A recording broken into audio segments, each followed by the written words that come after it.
Welcome to November Digest. It's no longer called Digest. I believe the name we're going to go with is Analytical YouTube in Review, which is a little weird, and analytical isn't really the right word, but I think it communicates what we are trying to get at here. If you were somebody that didn't know what we were doing here, I feel like if you saw that, if you read that title, I think you would get what we're doing here, which is going through a bunch of the YouTube videos that came out in the previous month and maybe some that came out before that, and talking about them, talking about what makes them good, what makes them bad, or just okay, I guess. Usually good and bad, usually good, but that's what we do here, and I think the title communicates that. But as I just went over, we used to go through about equal sharing, right, of new videos and old videos, or catch-up videos and this month videos. Now I've sort of transitioned into focusing more on creator, so I might watch, as long as the creator had a video that came out this month, then I can talk about some of their older videos too if I think it's relevant, or if I just watched them. And I think that's the way to go moving forward. We did this last month, I think, though my memory is awful, where we will be going by creator. Yes, we did do this last month. So like the timestamps in the video even will be segmented by creator. Though we do have two purely catch-up things that we will talk about. I just think they're useful and would be good additions to the video and things I want to talk about. So they're staying in. But outside of the new name, there's not really much to go over in this introduction. I didn't watch any ContraPoints videos this month, which I meant to do. I didn't watch any of Shakespeare's original Digest series this month, which is something I've meant to do. Sarah Z, the last 2 months, has had videos that both come out on like the first day of the month, but they're both relating to each other. I think they're both about supernatural, which is something I don't know anything about, I don't really care about. So my motivation for watching those videos is already fluctuating. But since technically the second one was a December video, if I cover those videos, it'll be in next month's. Plus, I just didn't watch them this month, so I can't really fucking talk about them. I'm recording this on the 6th of December, alright? We're already behind. I gotta get this shit out. We gotta do that shit. I don't have time to watch 2 fucking hour-and-a-half long videos. I'm sure you understand. But I also have a goal to continue making Digest shorter. Maybe we can do like 5 minutes of creator. That would be amazing. I also think I'm gonna start editing these, at least the audio rather, of these videos a little bit more. So I can like have more poignant things. Last month at the end, we ran into some crashes where it was like we didn't exactly remember exactly what the videos were about, since I opted to not take notes in the hopes of being more brief in discussing each video. But I don't want this fucking intro to be any longer. So we'll talk about videos as we go. Some will get more shine than others. I think this month is probably the best collection of videos we've got from the best collection of creators, I think. Like even some of the lesser videos are from big creators that I would talk about anyway, no matter what new video they came out with. So I think it all works. We sort of built up a gallery of people that we've talked about over the last 3 episodes. I think we've only done 3 episodes of these. So now like we're getting reoccurring channels that we're caught up with and talking about them as they bring out new videos. It's sort of becoming a tradition thing here. And we're building on the previous episodes with people we've caught up with, and we'll also introduce some new people, and it's all good. Digest is growing. It's got an extended cinematic universe now. We're 4 movies in. But let's get into the fucking videos. How about that? So the first and maybe best video of the month, or at least my favorite, actually came out on October the 31st. It's an Endless Jess video. We got a new scripted Endless Jess video this month. We also got another one. It was about Final Fantasy VII. It was just a clip from a live stream of him being Jesse. But this one, Resident Evil 3 Sucks Like a Butt. A traditional Endless Jess type title. This is sort of a sequel to his video that I think came out last year that I also rewatched before I watched this video the first time, just to see if they were connected or whatever, refresh myself with what he said about the last one. What that video is called Resident Evil 2 Remake is great, but I hate it. And sort of the reoccurring theme there was like, yeah, it's all good, but I'm still mad because it cuts out these certain things from the old game. And that sort of stuff just brings, like, remakes in general, bring that out of people. But this Jesse video is it's better than that the Resident Evil 2 one. And it just shines through. Jesse's number one quality is his writing and how he even describes his talking points. Fuck the arguments. Who gives a shit about some dumb game? I've never played a fucking Resident Evil game in my life. I don't give a shit about that. But Jesse makes it engaging because of the writing. Digi's talked about this a million times. Endless Jess, the best writer on this fucking platform. You can tell he comes from like a creative writing background in the way he describes things. I've got some lines written out that I'm going to read in a second, but just it needs to be hit home again, like another level than anybody else we'll talk about. Last month I said that Jeff from Mother's Basement had a little Endless Jess in him, and he does. They used to be buddies. But it's just not to this level. Like, he has, it seems like maybe Mother's Basement could get there, but he just doesn't give a fuck because he's got this YouTube shit on autopilot. We will talk about Mother's Basement quite favorably later. But he's everybody's punching bag, so I guess we're fitting in there.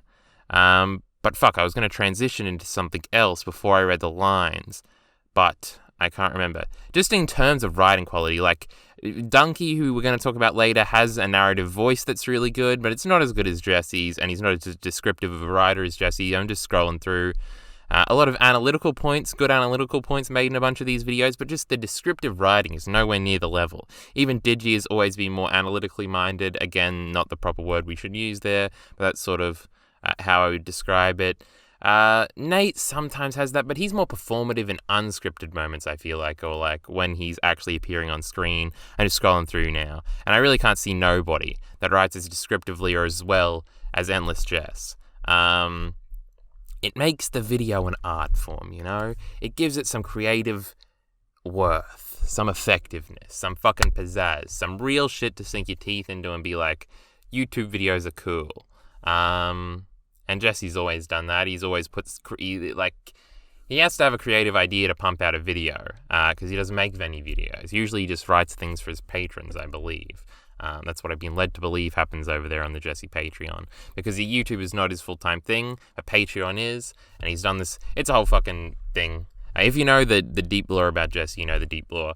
But this video, you don't need to know the deep lore, you just gotta fucking watch it. That's why I put it on first and said it was the best video of the month. There might be a catch-up video, but technically that video didn't come out this month. That might be as good as it, about Yu-Gi-Oh! We'll get to that later. But this was definitely the best video that came out this month. Absolutely. So let's read some of these fucking lines, because in case you hack frauds won't go and fucking watch this goddamn video. The first one is just descriptive creative writing, where he's talking about the zombies. They, the zombies, still limbo about with the limbar lumbars of a broken wiener dog while juking and jiving like a I'm not going to be able to say this in one fucking take, you best believe it. Like a jivey honky at a honky-tonk jukebox, and bobbing and weaving like a boxer weaving a bread basket, of course, with a needle and a box of thread.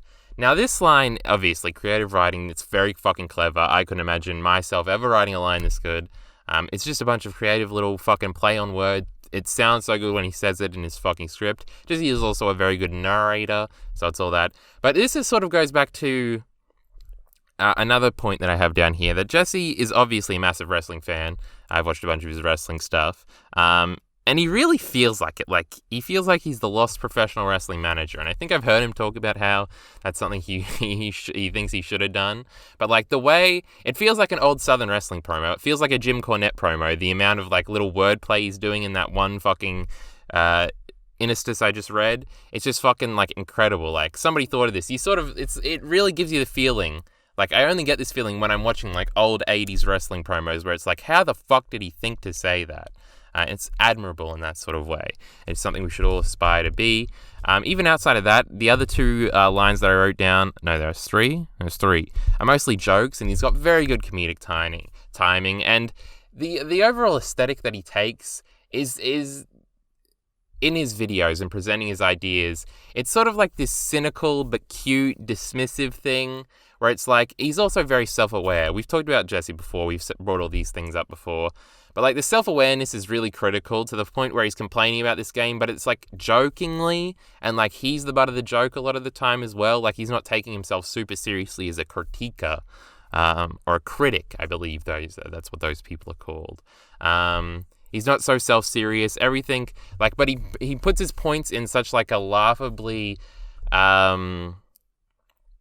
like, aggressive manner that it's supposed to be sarcastic and ironic. And I used to think this was most like, because I used to do this a lot. I used to try to do this in emulating Nate. But the more I realize this, the more it basically comes from Jesse, and he does it like the best. It's sort of like, say your opinions with such like gravitas and fucking passion, sort of, but just meanness to the point where people have to understand that it's like a joke and that talking about this shit at all is sort of a fucking meme, and nothing's to be taken too seriously. But yeah, that's just that sort of aesthetic. You get it, like drips off the video and you feel it, and it's like, yes, finally, the good shit, it's here. But there's all these wrestling references. There's a Shelbyville Simpsons reference that just... And the references always, like, hit on something. It's not these weird, shitty meme edits. Like, we're going to talk about game theory later, and they're bad at that. And, like, Gigguk is fucking the epitome of terrible with that.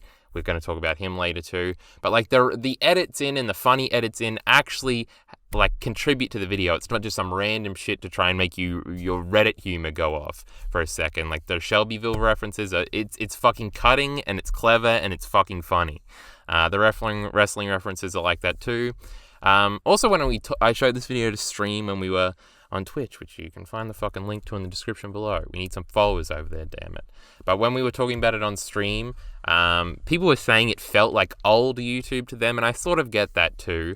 And it sort of does have that feel of like, this is maybe like what a 2013 YouTube video felt like. As Jesse hasn't really evolved with time. I feel like he was always doing this type of shit. So yeah.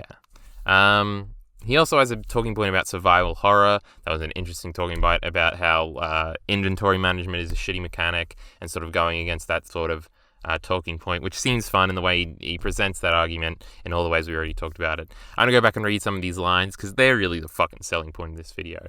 This fuckboy doesn't stand a duck's chance in Duck Hunt was another good line. This is embarrassing. I think that was said right afterwards. Just again, like the meanness, the sarcastic meanness. I don't know how to describe it. It's just like the feel you get, and I can emulate it. I can do it in my videos as well. Not as well, of course. There was a lot of wells in that sentence. Going to the well one too many times. See, I'm creative on my feet. Too bad I completely forgot what I was talking about, right? It's hard to explain the aesthetic that I keep talking about. The cynicalness, but cute. The dismissive, the self-awareness. The way to present your arguments in such a mean fashion that people have to know that it's sarcastic and cute. That's like a way to explain it, but when you watch it, you feel it. You're like, yes, that's what's happening, and it's hard to put it into words right now, at least off the cuff, when I haven't scripted this shit out. But another great line was the Monsters University school shooter joke with Mr. X. That was fucking incredible. I laughed fucking out loud at that shit. Just look at this fucking goof, Mr. X. He looks like the Monsters University school shooter. The timing of that thing that's on the back of a big Mr. X rant, it's fucking spectacular. I love it. And then there was his Hulk Hogan joke is fucking great. Again, with the wrestling references, he introduces it. The video starts rather with a Shockmaster reference. There's other wrestling references throughout. I wonder what it's like to watch endless Jess videos without being a true wrestling historian rather, as I am. But anyway, the line here. Oh, and one more thing. I'm gonna start again. Oh, and one more thing. He hardly ever says stars. Come on, Mean Gene. That's like Hulk Hogan. If Hulk Hogan never said brother, and you know what happens when Hulk Hogan can't say brother, he has to use the other word. And I'm sure we don't need a remake of that. And then he plays the fucking clip of Hulk Hogan from WrestleMania 4 or 5, where he says, thank God Donald Trump's a Hulkamaniac. Because WrestleMania 4 and 5 were held in Atlantic City in Trump's buildings. Great reference. There's like 3 different wrestling references in here, because firstly there's a Mean Gene reference, which is an iconic, like, let me tell you something, Mean Gene. And then he shows the famous newscast clip of Hulk Hogan trying to defend his use of the N-word in his sex tape, where it's from the interview where he like tries to defend it, and he's like fake teary crying. So that was funny. It's just great. It's just quality stuff all around. The writing is really what sells these Jesse videos. It's fucking incredible. Everybody needs to watch this goddamn video.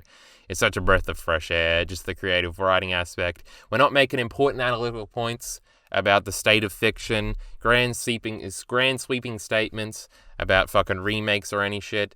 Just talking about the game, being good about it, making some funny jokes, being good at writing, because there's a lot more of a focus. Digi has talked about this a million times before, especially in like anime communities where they make video essays. So much focus is on the editing. Editing is lame bullshit. Nobody cares. Everybody should get better at writing. And Jesse is the best. And it's like a breath of fresh air where somebody doesn't prioritize the point they're making or the editing. It's just about the way the point is fucking communicated and the writing that goes into that. And it's beautiful. But I think that's all we have to say about this Jesse video. Alright, for the second video of the month, we're going to be talking about Heroes Last of Us Part 2 video. I told you we were going to do more Last of Us Part 2 videos moving forward. This is actually the only one from this month. It's actually a positive video, and it's not even about the story at all. It's all about the gameplay. But the video is called Part 2 Did What The Last of Us Couldn't by Hero. Came out on November the 15th, 2020. Where do we begin with this fucking video? I think it was really cool. It was Hero, back when he was known by a different name. I can't remember. Hyperbit Hero, I think, was what he used to be named as. I think I'd seen this video before, though I wasn't completely sure. He made a video back in 2014 about The Last of Us Part 1 and about how the AI was, like, terrible. And he sort of introduces this video. The conceit of this video... Well, back in that video, we should start there. He talks about how in the trailer in 2012 that came out, I can't remember at what event, The Last of Us had a big famous trailer, Part 1 that is, where it promised a bunch of things that didn't end up in the game at all. And this video conceit is sort of like seeing if Part 2 lives up to Part 1's trailer and sort of coming to the conclusion that it really does, and it's pretty cool. And also that they were much better with the marketing of the second one. In terms of promising things, most of the things that are promised in that first gameplay trailer from E3, with the one level with the Seraphites, is actually in the game. I remember one example of what wasn't in the game was like this arrow feature where in the trailer this big fucking dude gets stunned as you shoot arrows into him, which doesn't happen in the new game. I can't remember. There were other little changes. The dude is getting executed in a different spot, and there's just a body in the other spot, which was this whole switcheroo in the trailer. I feel like this was all building up to one big point that I've fucking forgotten, but wouldn't you know? Hero has done some his previous videos about Patlabor, and then he was on Content, which is Digi and Nate's like half in the bag show. It's actually really good, that I like a lot. Talking about Patlabor on there as well. This was like a few months ago, so that's how I subscribed to Hero originally. So when this video popped up in my subscription feed, I was like, oh, what the fuck? I also like the title, the fact that he doesn't say The Last of Us Part 2 did what The Last of Us couldn't, but it says Part 2 did what The Last of Us couldn't. It's a clever little title. If I ever make that video about analysis videos getting lazy with their titles, this will be an example of a cool title. You just have to infer what Part 2 means because The Last of Us is right there.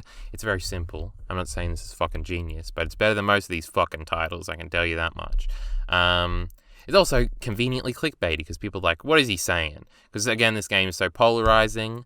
In case this is your first video, I think the game is great and like the best of all time easily, but I got a whole video on the works about that. He does say at the beginning that he does have issues with the stories. With the story of the game, I will beat him up later for that. Physically, that is. I actually don't have anything else to say about that. What are some other points that go into this video? I really like this video overall. This sort of analysis of AI is very interesting to me. I don't do video game videos much. I don't think I ever have done a scripted video on a video game. And I don't really plan to outside of The Last of Us Part 2, and that's just going to be basically a narrative video. It's not really going to be talking about the gameplay. I guess I'll talk about the gameplay when it factors in the story, which happens a lot of the time, but I'm not going to analyze mechanics or shit like that. I really don't play enough games to be any sort of an authority on mechanics or shit like that. But this sort of, so I appreciate these sorts of videos going into those parts of the video games. Matthew Matosis does this all the time. Joseph Anderson does it all the time. Hero's over here doing it for this game. But sort of the way you would have to do the research for this video is very fascinating to me too. To the fact where you would have had to play that one sequence in the first game a whole hell of a lot to see all the bugs and glitches, and then play through Part 2 to see that everything that's done in the trailer can be done. And sort of just the breadth of the research and how much like you would have to check and shit like that is very interesting to me. Like, he points out how there's not like this bottle throw thing that's in the trailer in that one part of the game, in the actual game, but that bottle throw thing is actually possible in another part of the game. And to have gone through and noticed that, I don't know how you would go about this unless you just accidentally noticed it and then was like, what the fuck? So you can do it there, it's just not here. So trailer wasn't lying, it was just lying about the one placement of this one bottle. It was very clever, and I respected it a lot. A lot of shit must have gone into this video. I have it open here. Was there other things? 34 minutes. What else does he talk about? I think he just goes through mostly like all the gameplay stuff.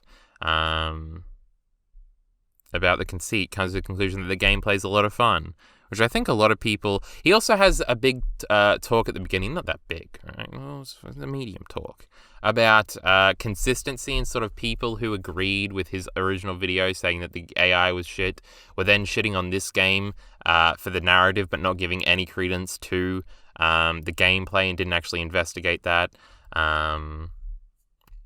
So he like wanted to do that, like it's sort of like this mini integrity issue, right? Of like, oh, well, people were just shitting on it to shit on it, and then they're shitting on this one just to shit on it. There's no integrity here. They're not actually holding up to their standards, or like when the first game is bad because of its gameplay, we're not actually even paying the gameplay any mind in the second game. He also said he wrote this right after the game had come out, and at the beginning he talks about how there's a very negative reception of the game. A big test is going to be if somehow it can win Game of the Year in the popular vote for the Game Awards. It'll be hilarious because progressively as people have actually played the game, and like it's been made evident that a lot of people that like were review bombing it or downvoting positive reviews of it didn't actually like really play the game. And it's sort of come out where like the positive opinion has definitely started to win back. I feel like it's almost 60-40 in the positive sway for The Last of Us Part 2 right now. Like whenever like Neil Druckmann tweets now about how great Abby is, there's not that many responses. And if there is a response saying, hey, Gabby is, I said Gabby and Abby, I say them fucking interchangeably. Saying that Abby is like shit in a reply to him, they get a lot of replies about fuck you, loser. And then it's sort of like, now it's swung back. It seems like there was this hot button of like a month where everybody hated The Last of Us 2 because it was the popular thing and all the big YouTubers made videos. The big commentary YouTubers made videos about how The Last of Us Part 2 was bad. And now people have actually played the game, and like all those people have moved on to the next fucking Annie SJW talking point bullshit. And so now it's sort of like evened out. It's very interesting. Obviously, we're sort of off topic with the video. That's just something he mentioned at the begining. I think he mentions that in his pinned comment or in his description, something about how this video took a while to come out. But yeah, I think it's a cool video about The Last of Us 2 from a gameplay perspective that I liked a lot. So if you're interested in any of that, or you've seen Heroes videos before and you're interested in those, it's underviewed. It's only got like 20,000 views. It should have more. It's a cool time. But I think that's all I got to say about this video.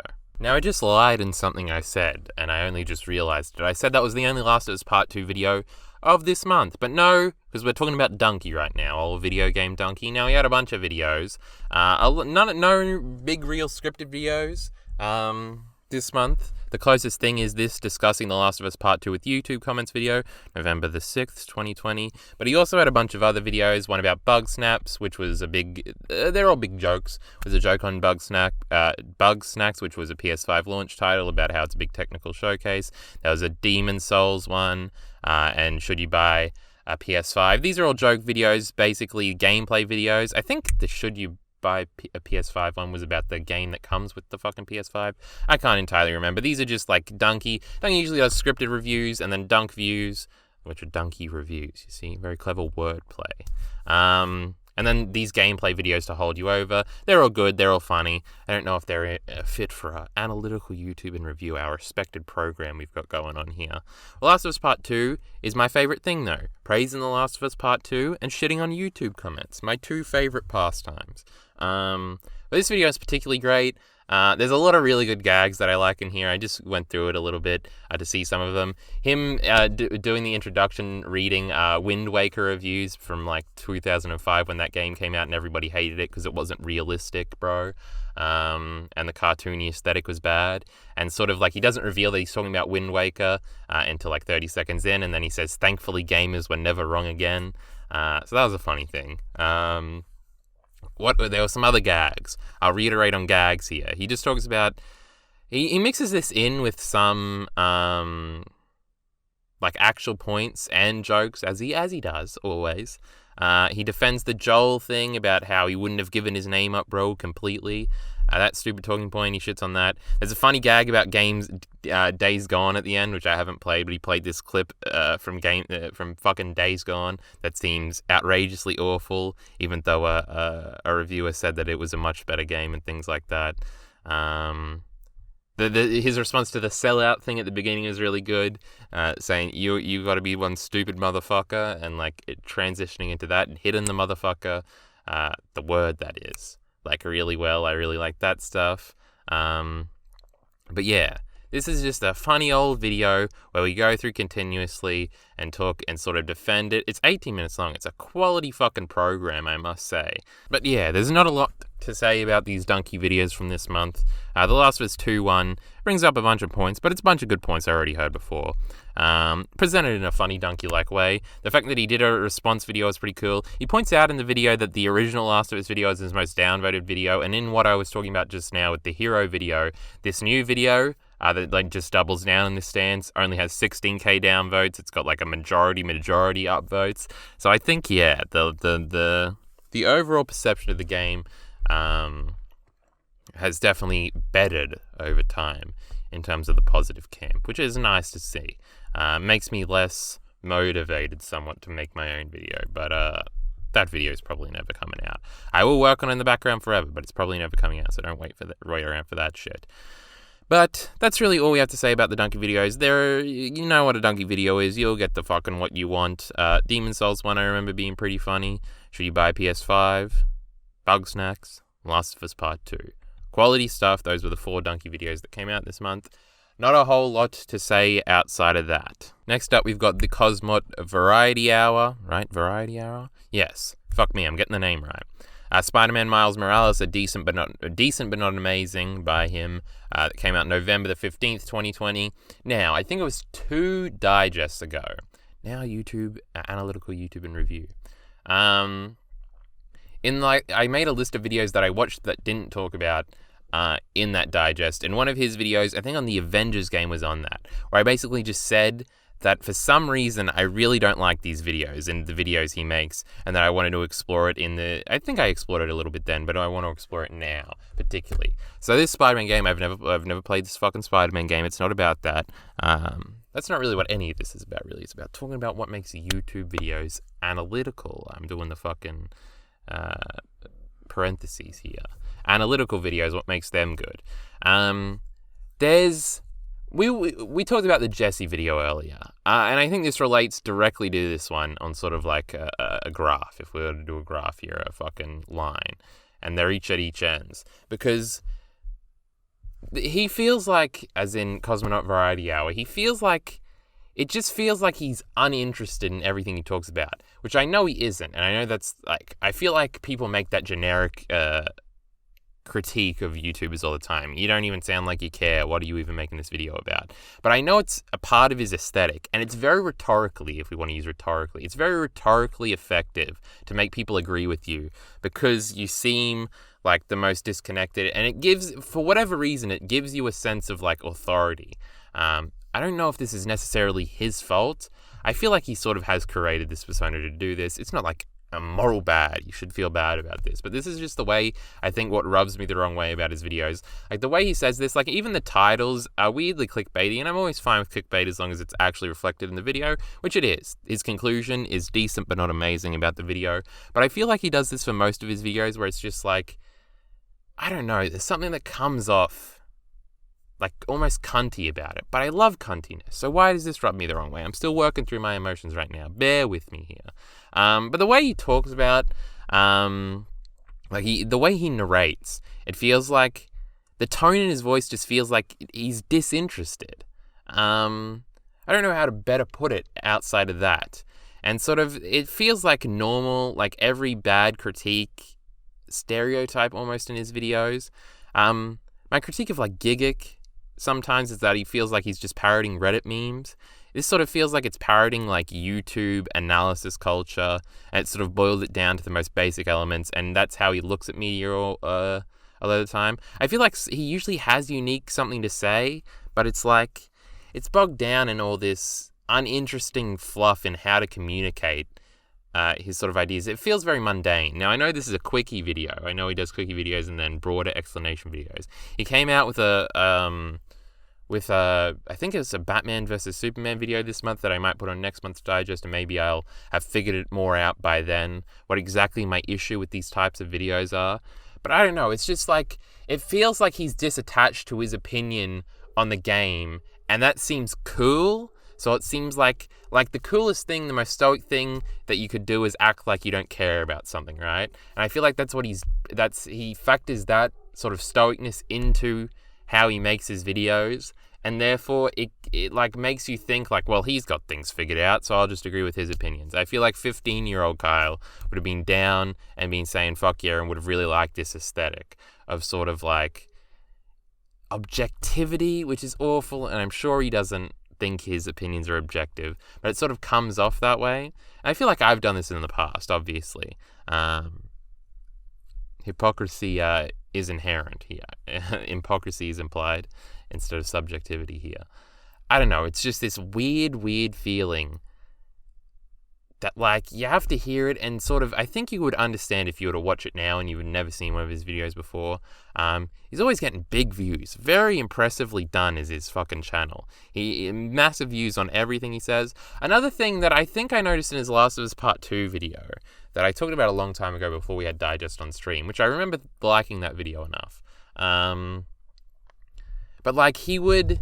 And I feel like he did this in the Avengers video too. He shows himself streaming as the footage for the review sometimes. So he plays the games on stream. And I feel like playing games on stream is bad inherently, like for the first time. That's a different tangent. Because when you're streaming, right, and then you start to have an opinion, then you have to verbalize the opinion, and then it sort of becomes more ingrained in you, and then you get feedback from chat, and sort of like somebody in chat disagrees with you, so you say fuck off and you double down. I feel like this is just inherent. I feel like this is also inherent in watching like things with a group of people that's also terrible and bad. Like if you're just watching something for yourself, you don't have to comment on every little thing. You just sort of take note of it in your mind. But if you're streaming and you notice this one thing, you sort of have to say it out loud. And then you and chat have a little laugh about it because it's something that happens and you always have to comment on what's going on stream. I feel this like even when I was watching YouTube videos sometimes on stream and we were talking about it with chat, I'd find myself doing that. Because you feel like you just have to say something in that moment. And I feel like once you verbalize it, it sort of becomes more of an opinion of yours, especially if there's an audience there to sort of hold you accountable, if we want to use that term. Whereas if you were just playing alone, you'd just sort of think about that, and then it would be easier to divorce yourself from that talking point or that thought, like once you've reasoned it out later. So that's just something I was wary of. I don't know, is that a critique of his Twitch streaming? Like, I don't think you should change. Don't listen to me. I don't care. But I feel like this is sort of the way these sort of types of opinions ingrain themselves in you, and they're usually stupid opinions is sort of my point. Again, I haven't played nearly any of the games he talks about. I haven't seen or played or read most of the things most of these videos are about. Because that's not really what Digest is about. That's not what Digest is about at all. It's not called Digest anymore. You can see the title. But there's something off. And we maybe this will be a continuing saga throughout these analytical YouTube and review things. These videos now is to try and figure it out. But that's sort of a rough verbalization of my thoughts there. That's what fucking this shit is. You're not expecting some succinct bullshit here. But I think that's all I have to say. I can't really talk to the points he makes in the videos.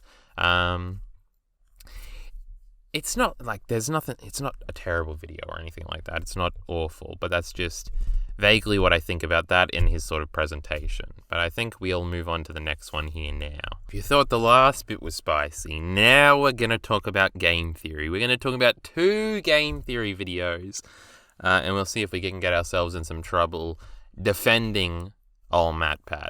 Firstly, we got a Five Nights at Freddy's game theory, the one that came out this month. I'm not going to read the whole fucking title. November the 14th. And then a Minecraft one that also came out, but this one came out on November the 28th.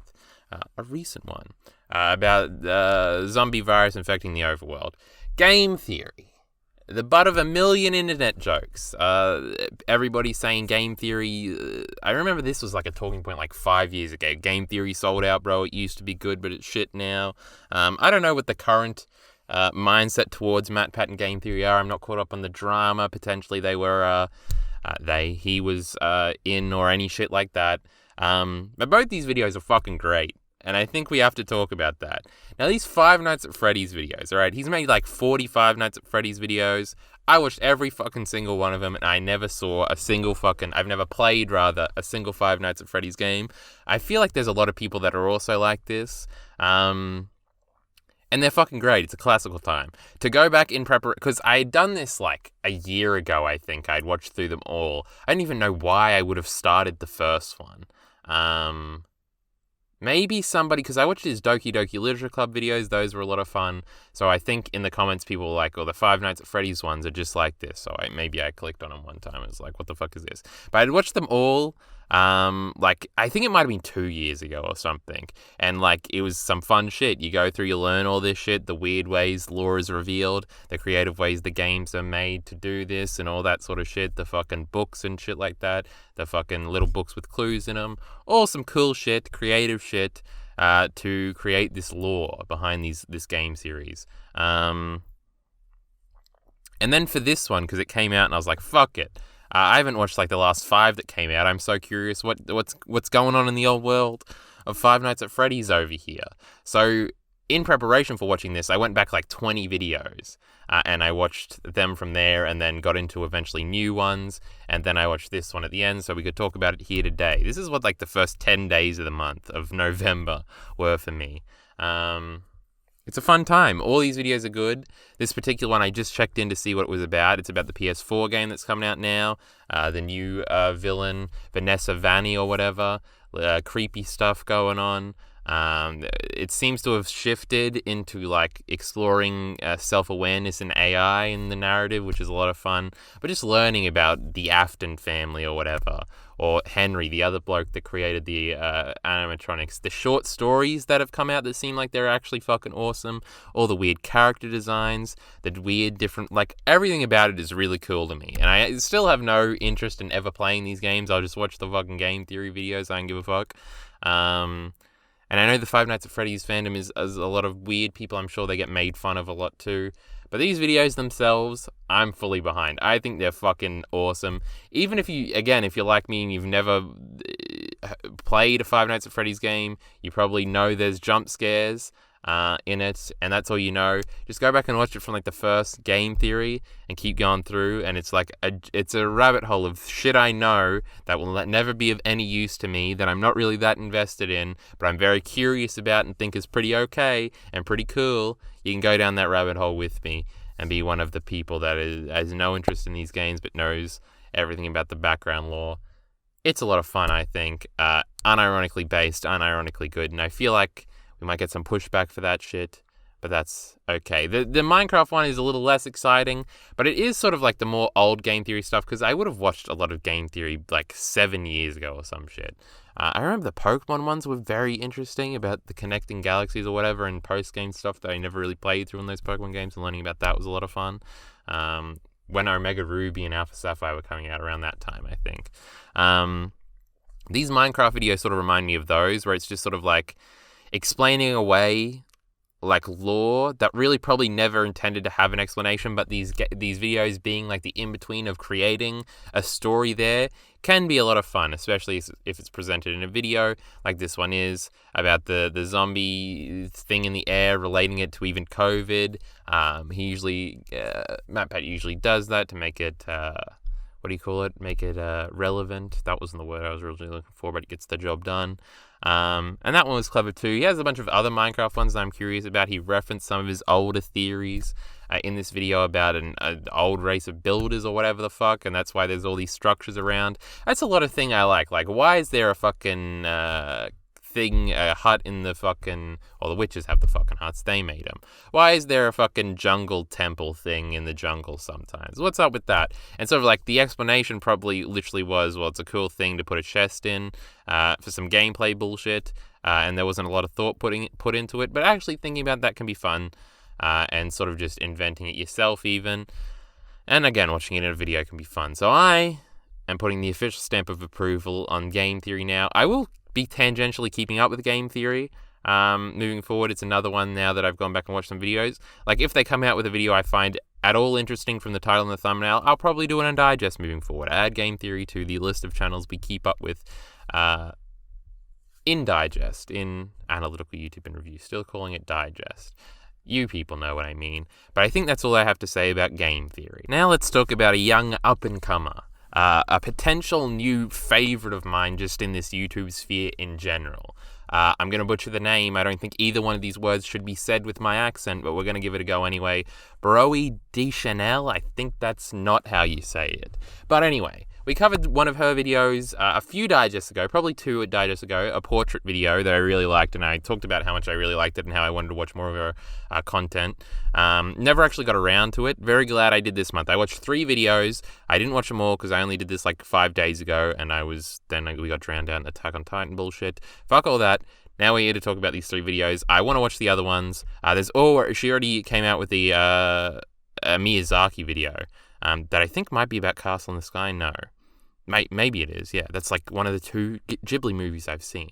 So that'll be fun. That'll probably be on next month's digest. It almost certainly will be, even if it's just an excuse to talk about some of our older content, which is sort of what we're doing right now. Now, the video that came out this month was When Shakespeare Got Cool, which was a November 17th video. But the other 2 videos, Sofia Coppola, The Politics of Pretty, which was a September 1st, 2020 video, and How Hollywood Failed Daenerys, which was a 2019 video. I really want to talk about the Sofia Coppola video. The How Hollywood Failed Daenerys video is pretty cool. It's a cleverly constructed video where it starts with George R.R. Martin critiquing Hollywood and how they would probably ruin his story, and then his immediate success with medial success. I don't even know if medial is a word. I think I invented it. His mid success then with seasons 1 through 4 of Game of Thrones. No, season 4 is a bit iffy.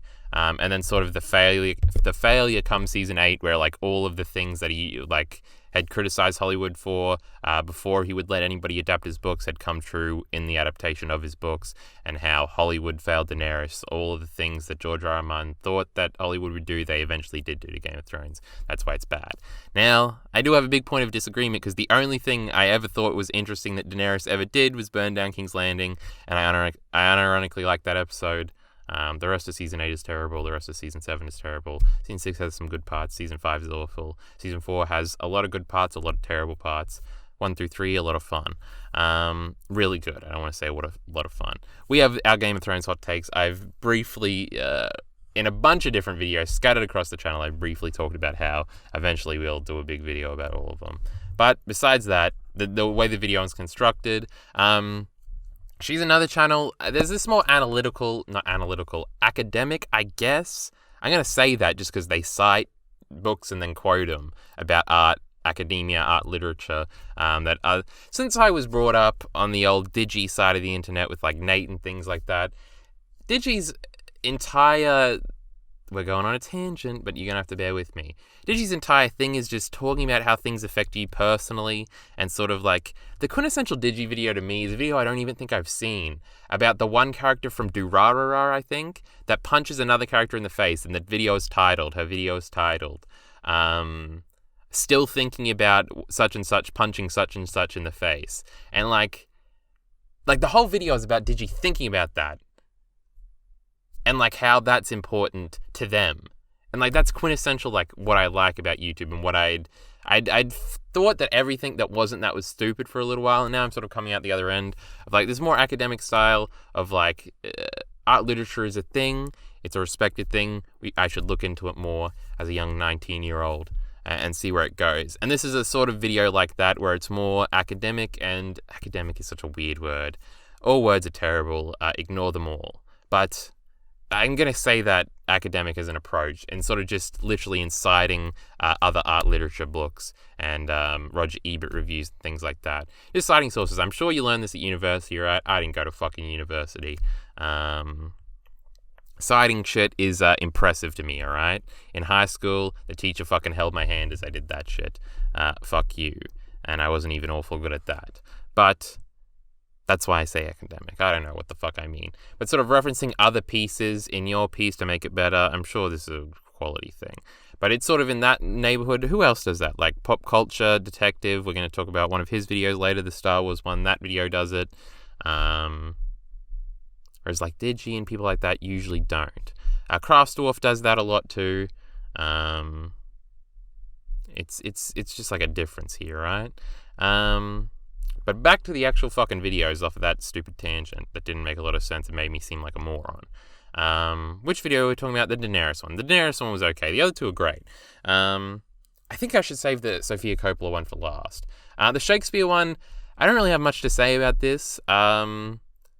It's funny because she, in this video, talks about the generic high school experience of like watching the 1970s Romeo and Juliet version and everybody being bored and thinking it's lame, and sort of how in the early 2000s, late 90s, Shakespeare got cool, and so now they sort of spit in the face of that is a little mean, but disregarded that postmodernism. We go into all of this stuff. It's really cool. But the funny thing, in my high school experience, I did Romeo and Juliet in grade 10 in Australian high school. In 2016, that was 4 years ago. I'm old. I'm 19, all right? And the funny thing is, I watched both versions, Romeo plus Juliet and the original 1970s version, in high school. I think we only watched half. Maybe I was fucking absent the second day. We watched the rest of Romeo plus Juliet. But, like, we watched both, which was funny, just, like, the generational difference of, like, actually, in class, we watched both of them after reading the play. And nobody liked it, even with the 90s thing. Everybody just thought it was cringe because we were fucking cringy 16-year-olds and liked to laugh at shit and be mean for no reason. So, like, it was some weird 90s shit nobody could relate to.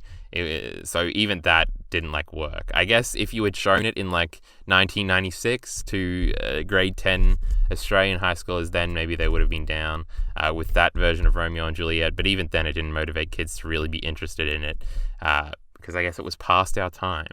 I was silently respecting the aesthetic. Even back then, I loved weird and abstract postmodern shit. So I sort of thought it was cool. But I wouldn't dare say that out loud for fear of the mob coming after me. But it's also interesting, this Shakespeare reputation it has of, like, it's sort of embedded in you before. Like, I remember being in, like, grade 8 and, like, at Christmas or something with my family, and they'd be like, what grade are you in? And I'd be like, grade 8. And you're like, and then they would bring up, like, you're going to do Shakespeare soon, and haha, isn't that going to be lame and boring and dumb? And, like, it's sort of ingrained in you, like, before you even get there, to hate doing Shakespeare. So by the time you get to, like, the 10th grade and you're about to do Shakespeare, it's like you don't even have a chance to like it at all. Like, I didn't even think the nerdy kids liked doing Shakespeare, and they loved English. I was fucking secretly loving English too, obviously. I did get an A in grade 8 and grade 10 English. I don't think that was the Romeo and Juliet unit, though. Just a casual flexi, you know? But it's sort of like, it is part of our culture to, like, hate Shakespeare and dread it going into high school and think it's dumb. Why do you have to learn it? I know my mother said that shit. Like, nobody understands fucking anything. Like, obviously, Shakespeare has a lot of value to be learned in high school. You just have to come up with a completely different approach. Or have a self-aware teacher or something like that, not a fucking old woman. I didn't like my grade 10 teacher.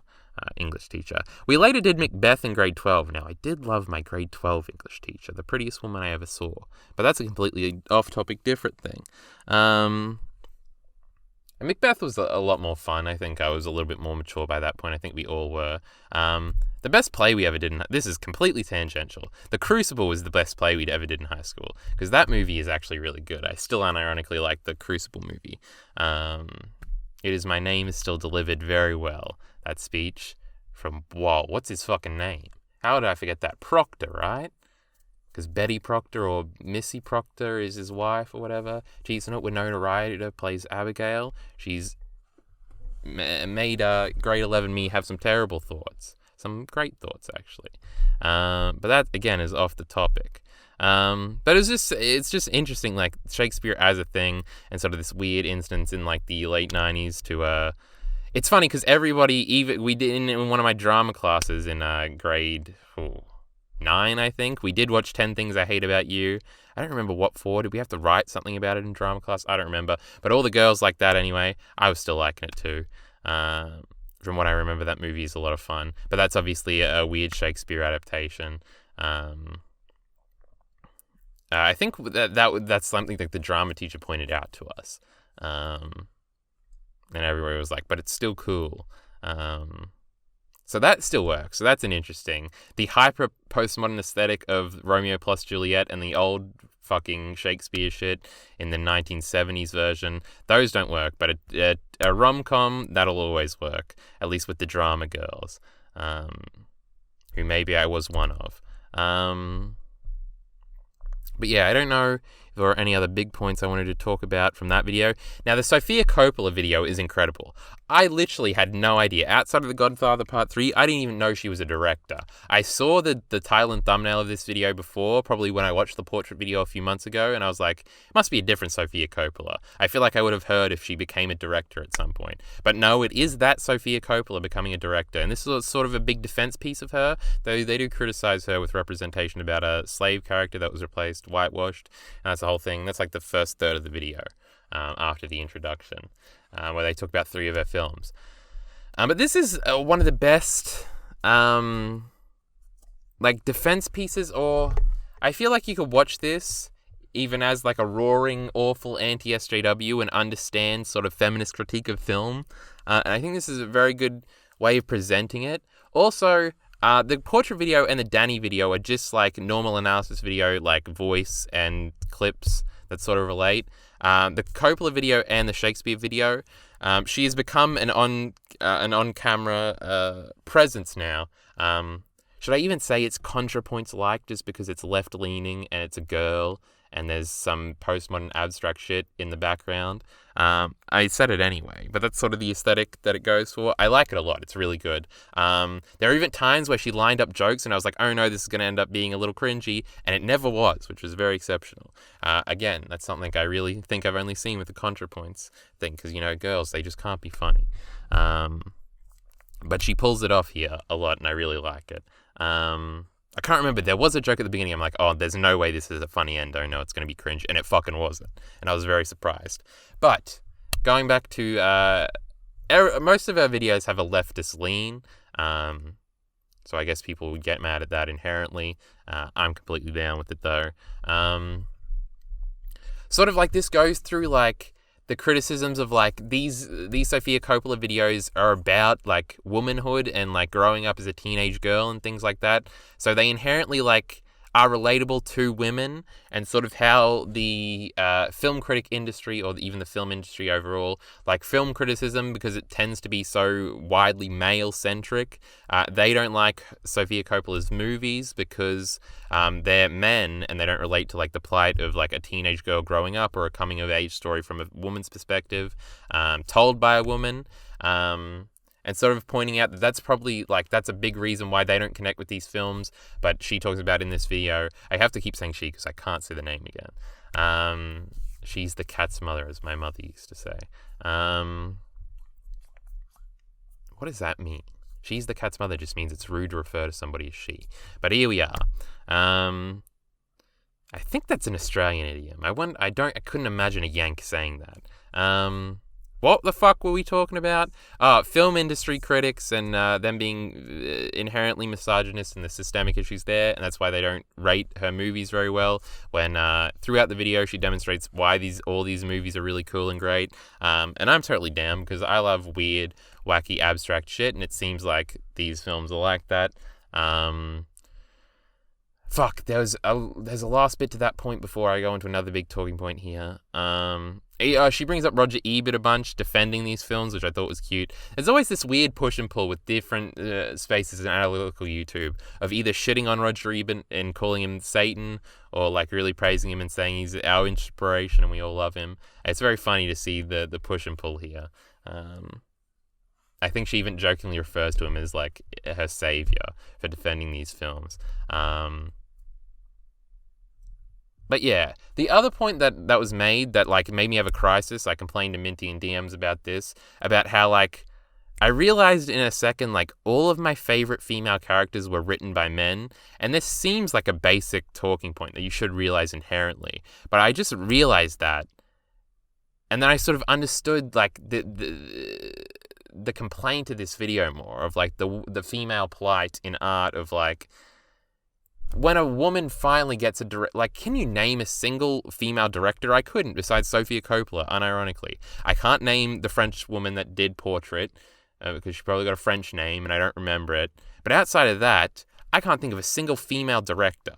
And then, outside of that, the only black director I can think of is whichever member of Key and Peele makes Get Out and Us. And I haven't seen either of those movies. It's like, Jesus Christ. I don't think I've ever seen a movie directed by a black person before. That's fucking insane. Now, I don't watch any movies. Like, my top 10 movies are made up of the 10 movies I've seen. But, like, that's fucking insanity. And same with women, with female directors. And, like, a director is more important. Because Hollywood has, I guess, progressively got better, progressively being sort of the word there, in having their leads be women. The Ghostbusters thing, that didn't end very well. But, like, other things, like fucking Star Wars, the new Star Wars movie, also people shit on that one. But you can't win. We understand how that goes. And Black Panther and certain things for black people and things like that. But, like, the people telling those stories on a fundamental level, like, the people creating those stories are still usually white men. And it's, like, the realization just that, like, Eleanor Guthrie is written by a man. Fucking Peggy is probably largely written by a man. Casca is written by a man. Oscar is written by a man. Who else? Revy is written by a man. It's just, like...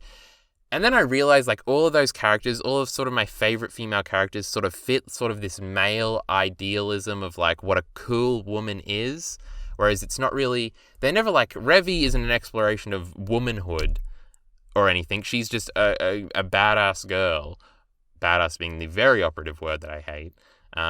Who shoots people and fucking is very emotionally complex, but not in, like, a female way, not in a womanly way. There's nothing inherently female about Revy, I don't think. And the same could be said about Casca and things like that. Or is it like there's an authenticity that's missing if the director isn't a woman or if the creator isn't a woman, where just because the gender binary exists and is so structurally reinforced, there's just going to be inherent things you miss if you aren't a woman or a man about the opposite gender. And sort of like having a woman director bypasses this and shows a unique perspective because there are so little of them. That's sort of the one of the appeals, at least, of Sofia Coppola's directing, and it's gone in here by obviously a woman film critic. I don't know if that's... I don't think anybody would want to be referred to by that, but a woman analytical YouTuber. Sort of going into all of that. Well, what else was this building up to? I feel like I had another talking point to go into. Talked about the sort of... I feel like it's the best way of lining out, like, this is how, like... It's not... I don't know if misogynist is the right word, though it is implicitly that. Like, male-centric, I guess is the right word. Like, the film industry still is, of, like, film criticism, and film critics are probably still largely... male, and so, like, their personal biases towards men are going to be reflected in the films that they praise and the films that they don't entirely understand because they are more from a woman's perspective. And, like, I feel like I've heard that talking point before and it's registered and I've probably gone, like, yeah, that's probably true, but it being displayed in this video, like, really reinforced it. It's the same with, like, all of my favorite female characters being written by men. It's sort of like, I definitely always knew that, but it's just sort of this, like, puts it into place and puts it in perspective, and you'd be like, oh, it actually registers now. Outside of that, the presentation of all these, except for the dining video, the presentation is not all that flash there.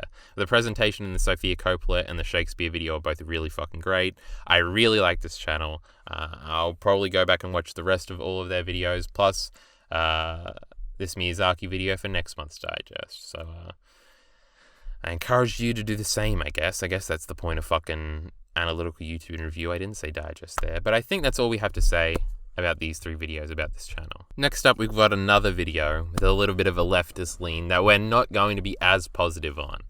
We've got Jack Saint here. We've covered him a few times now. Space Jam, A Revolutionary Text. Jack Saint. He puts Jack Saint in his title, but now I have to say Jack Saint again. November the 1st, 2020. This one came out at the very beginning of the month.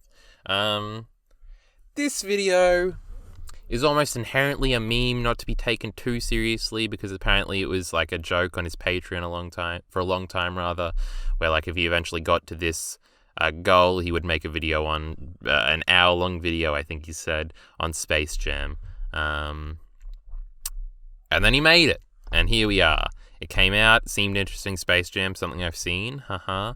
So maybe I'll have a better take on this video. This video, now I'm Mr. Subjectivity, right? I love interpretations, weird interpretations of art. No interpretation of art is wrong, all that fucking meme shit.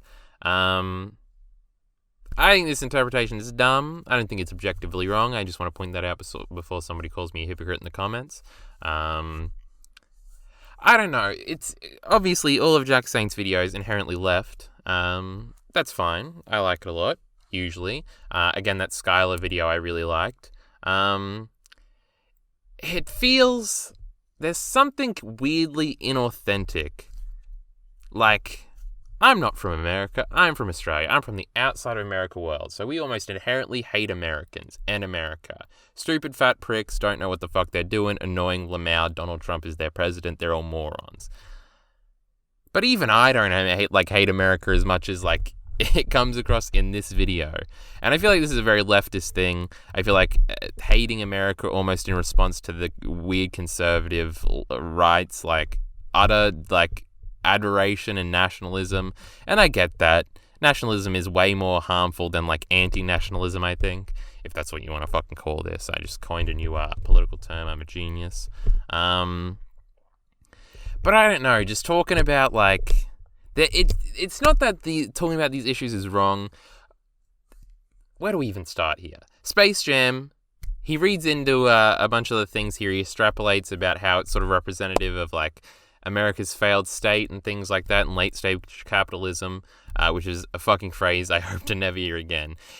It comes off the same way that Mother's Basement videos come up whenever he says late-stage capitalism, where it's like, oh, like, it feels inauthentic that you're complaining about this. Not because they're rich or anything. I know that would be the easy way to go. Haha, the socialist has all the money. How can he be a socialist? That's obviously a stupid talking point. But it just feels like, it feels like a meme weird grift. Constantly to be like, this, and because basically in Space Jam, the bad guy wants to make Michael Jordan a slave. Well, that doesn't come into the end of the movie, but the motivation of the bad guy is to make more money. And we read into all of this anti-capitalism stuff into the narrative here with Jack Saint. Whereas I'm pretty sure, like, a normal read of this situation, normal being the operative word, would be that it's a story about greed. Not necessarily anti-capitalism, but I feel like most people think those are the same things now. This video sort of meanders along. Again, he was trying to stretch it out to the 1 hour mark. I wasn't a very big fan about this video at all. Going into the, like, American dream stuff and then going into the weird. I feel like the left runs into this a lot. Of, like, it feels like a lot of complaining. And I hate the bootstraps meme as much as everybody else, all right? Everybody hates the conservatives. Actually, that's not true. Most people are conservative. It's awful. But, like, it feels like we're going so much in the opposite direction to the point where it's like, let's not go this far, where it's like making excuses of, like, everybody's miserable because of capitalism and it's ruining everything and everybody's miserable and, like, and the movie reflects this. It's just, like, it feels grifty. It feels like this is the new anti-SJW shit. It feels like in 5 years everybody's going to distance themselves from these talking points and be annoyed, and it's just no good. And I just... it's sort of, this video feels like the boiling point of my frustrations I've seen. Obviously, a lot of art critique is going to be inherently left, and I like that a lot. Obviously, I'm very left as well. But it goes into some weird places, you know. But it's like every like, it feels like every like art critique person I like is all like everybody's like down with the socialist cause right now, and it's like we'll wait for this to pass, I think. But I feel like I would have had to have actually rewatched this video enough to get into any of the specific talking points that were a little weird. Because there's that one scene at the beginning of Space Jam where it's like product placement, which is fucking hilarious. where Michael Jordan's fucking manager dude character comes in and like just rattles off, we'll go to McDonald's and get this thing and get this other product and get you Coke, and he just like lists off a bunch of big brands that obviously sponsored the video. There's also a cool part where he goes into Who Framed Roger Rabbit and how this sort of movie rather came to be. There are redeemable things here. It's just a weird, I don't know, I feel like you have to watch the video and get this vibe, but I feel like if you're like it. Again, the political fucking pendulum is swinging back left for the internet for now. So a lot of people are getting down with like the anti-American speak, the socialism stuff, and so I feel like there's not going to be a lot of pushback for this now. It's also weird how segmented like the left and right sides of like YouTube are. The fact that like I got a comment today, again on the Berserk video, where I talk about black representation and how it'd be nice to have more of it in Berserk. And, like, there's, like, 2 comments every week that are, like, literally just any SJW shit out of 2015. It's talking about how representation doesn't matter and you're an SJW cancer or whatever. Just, like, the weirdest, like, talking about shit. It's like, how do people still think this? How are people still saying this? And it's like weird, like, I just want to see him fight a little bit. Like, how can we get, like, the leftist people that annoy me and the right people that annoy me, not to attack me, but to attack each other? It would be funny. But I don't know, this sort of was the boiling up of my frustrations about this. Again, I feel like he was sort of put in a bind where he had to make this video an hour, so he sort of has to meander here and make a bunch of points that everybody's heard before. Not necessarily about Space Jam. Obviously, this is a unique venture to give out these talking points through. But I don't know, I was just like mildly irritated throughout the entire watching process of this video. Again, I would have to fucking actually rewatch portions of this video. I like how much, how segmented the timeline is with his timestamps. That's cool. But the last 10 minutes obviously is a big meme because he's just filling out time. But whatever, that's how I felt watching this video originally. It wasn't one of my favorites of the month, I must say. But that's all I have to say about that one. Next up, we've got a pop culture detective video, The Tragedy of Droids in Star Wars. This one came out on October the 31st of last month as well, that I didn't get to put into digest last month. But here we are talking about it now, in December of all places. But we've got to do it. Now, Pop Culture Detective, I've only seen one of their videos before, but they're high-quality stuff, and they hadn't uploaded a video in a long time, so of course I was going to put this on digest here. The only other Pop Culture Detective video I've seen is Born Sexy Yesterday, which is a really, really good video that applies in a lot of different places. I don't want to talk about that video now because it's been like months since I watched it, and I didn't rewatch it for this. But that video is really good, Born Sexy Yesterday, about sort of this trope. I don't want to go into it, all right? We're going to stop ourselves. We're going to stick on topic. No more tangents in fucking digest. Now, this droid video I didn't like as much. It was fine. It was a quality video. Star Wars is inherently boring, and we aren't ready to have that conversation. But this talk is sort of about how Star Wars, how poorly droids are treated in sort of the Star Wars universe, and how Star Wars never really wants to comment on that until it kind of does.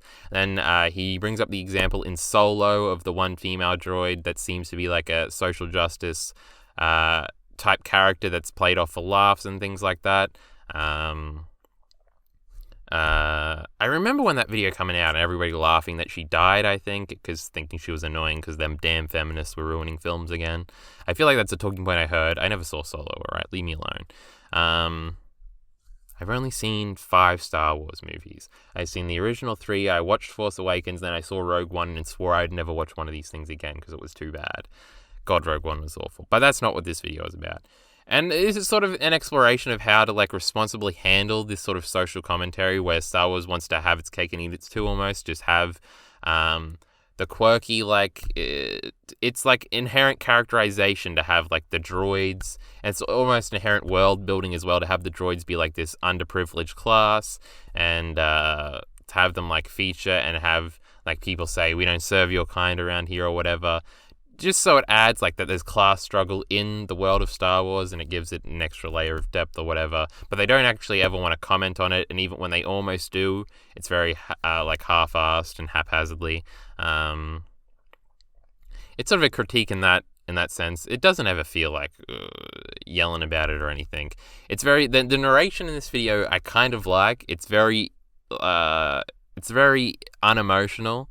It's very like plain, but I feel like it does its job. A little slow sometimes. I almost put it on 2 times speed, but I usually don't like to do that the first time I watch videos, especially for digest, so I opted not to do that, but I thought about it. He was talking a little slow, but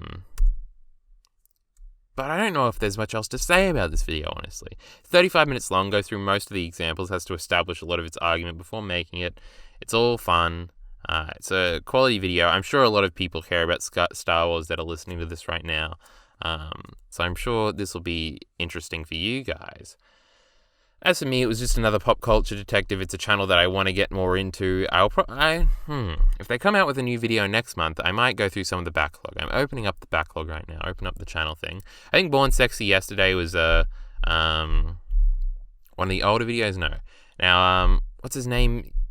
Macintosh something is the dude's name who runs the channel. Hold on, I'm scrolling down. Jonathan McIntosh. He used to help out with Feminist Frequency back in the day with Anita Sarkeesian, which everybody hates for no reason. Obviously very leftist leaning as well. That's why I sort of grouped these videos together. We had Broey Deschanel. Probably fucked that up again. Jack Saint, and now Pop Culture Detective. Just to sort of group together like the leftist media analysis here. But yeah, what was I going up with that? Oh, so everything Macintosh makes here is very leftist leaning. So again, if you don't like that, you're probably not going to like these videos. He does have a 2-parter called Sexual Assault of Men Played Off for Laughs that I'm sure like would placate any SJWs, I guess, because they're being fair or whatever. There's like the adorable misogyny of Big Bang Theory. I think I've seen clips from that video before. Born Sexy Yesterday is a thing like that. It's a lot of leftist critique of like probably representation in film and things like that. Probably from a more feminist angle, I would assume. But be warned of that if you're fucking touchy about that and you can't handle it. But yeah. This is sort of another channel that I want to progressively keep up with as they come out with more videos on Digest. So this is our introduction episode for them. We'll see how it goes moving forward. Again, I don't have too much to say about this video. Let's move on to the next one. Next up, we have this Super Eyepatch Wolf video, Why You Should Watch Disturbing Horror Movies, which was a November the 14th, 2020 upload. This is one of the best Super Eyepatch Wolf videos I think I've seen, especially recently. Some of the older Why You Should Watch /reads are like my favorites, but this one is really good too. I figured it out. I feel like I've said this before, but it really was ingrained in me today watching this video. This was the last video I watched for Digest. I only watched it like 2 hours ago for the first time. But it was really ingrained in me that Super Eyepatch Wolf is really good at talking about things for like 1 to 2 minutes and then moving on in these weird compilation videos. I don't know why I said weird. But this is about going through like 10 horror movies and pointing out in 2 minutes like what's interesting and unique about them, what makes them good, succinctly, and then let's move on, usually referencing one particular scene or one particular moment. And it's very clever. It's like a recommendation machine, sort of like Digest here, where you can get a bunch of recommendations about which YouTube videos you should watch.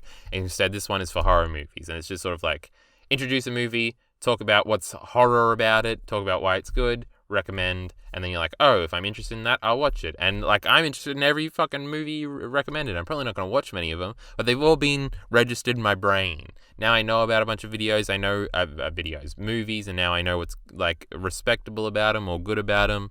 And I can think about that a little bit, and then maybe eventually I'll get around to watching some of them.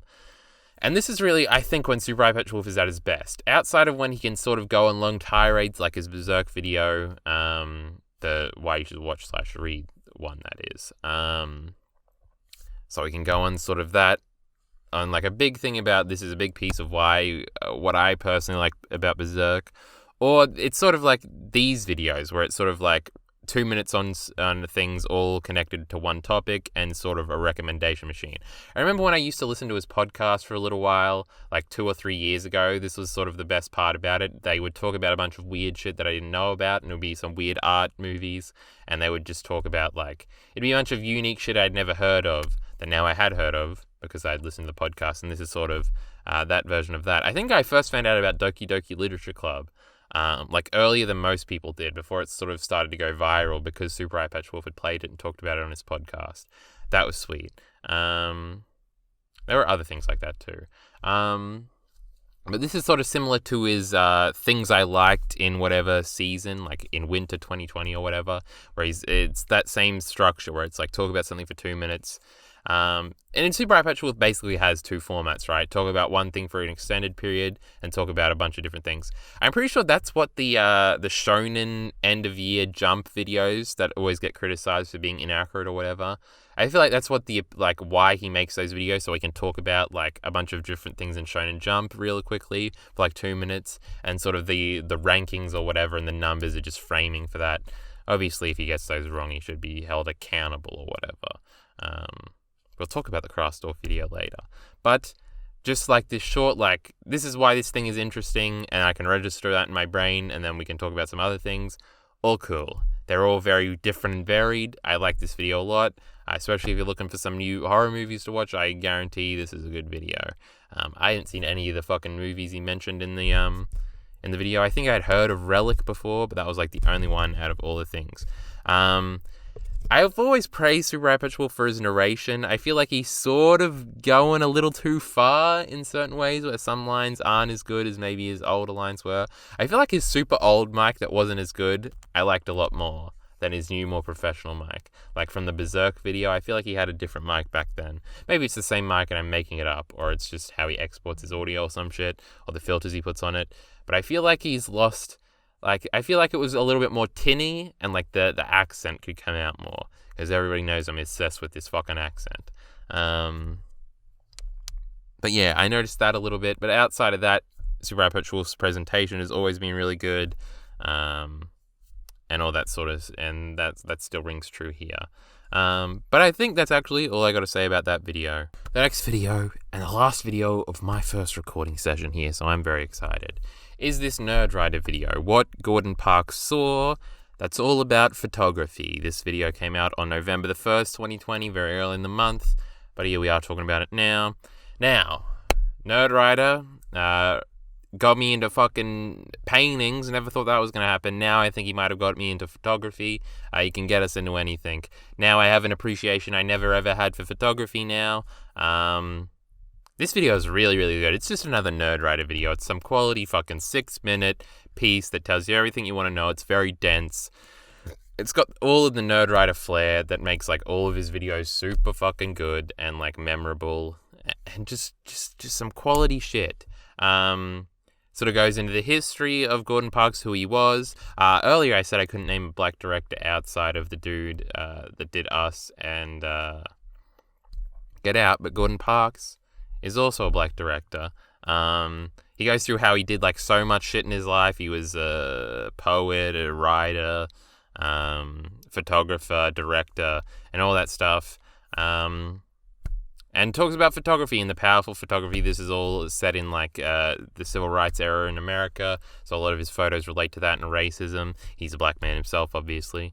It just sort of goes into his life story in some of his photos. Like there's this one of this gang member hiding out in the in like a building that's really like powerful. There's this shot of this woman standing in front of an American flag, this black woman with like a broom and something else in her hand, that is basically described as an indictment on America.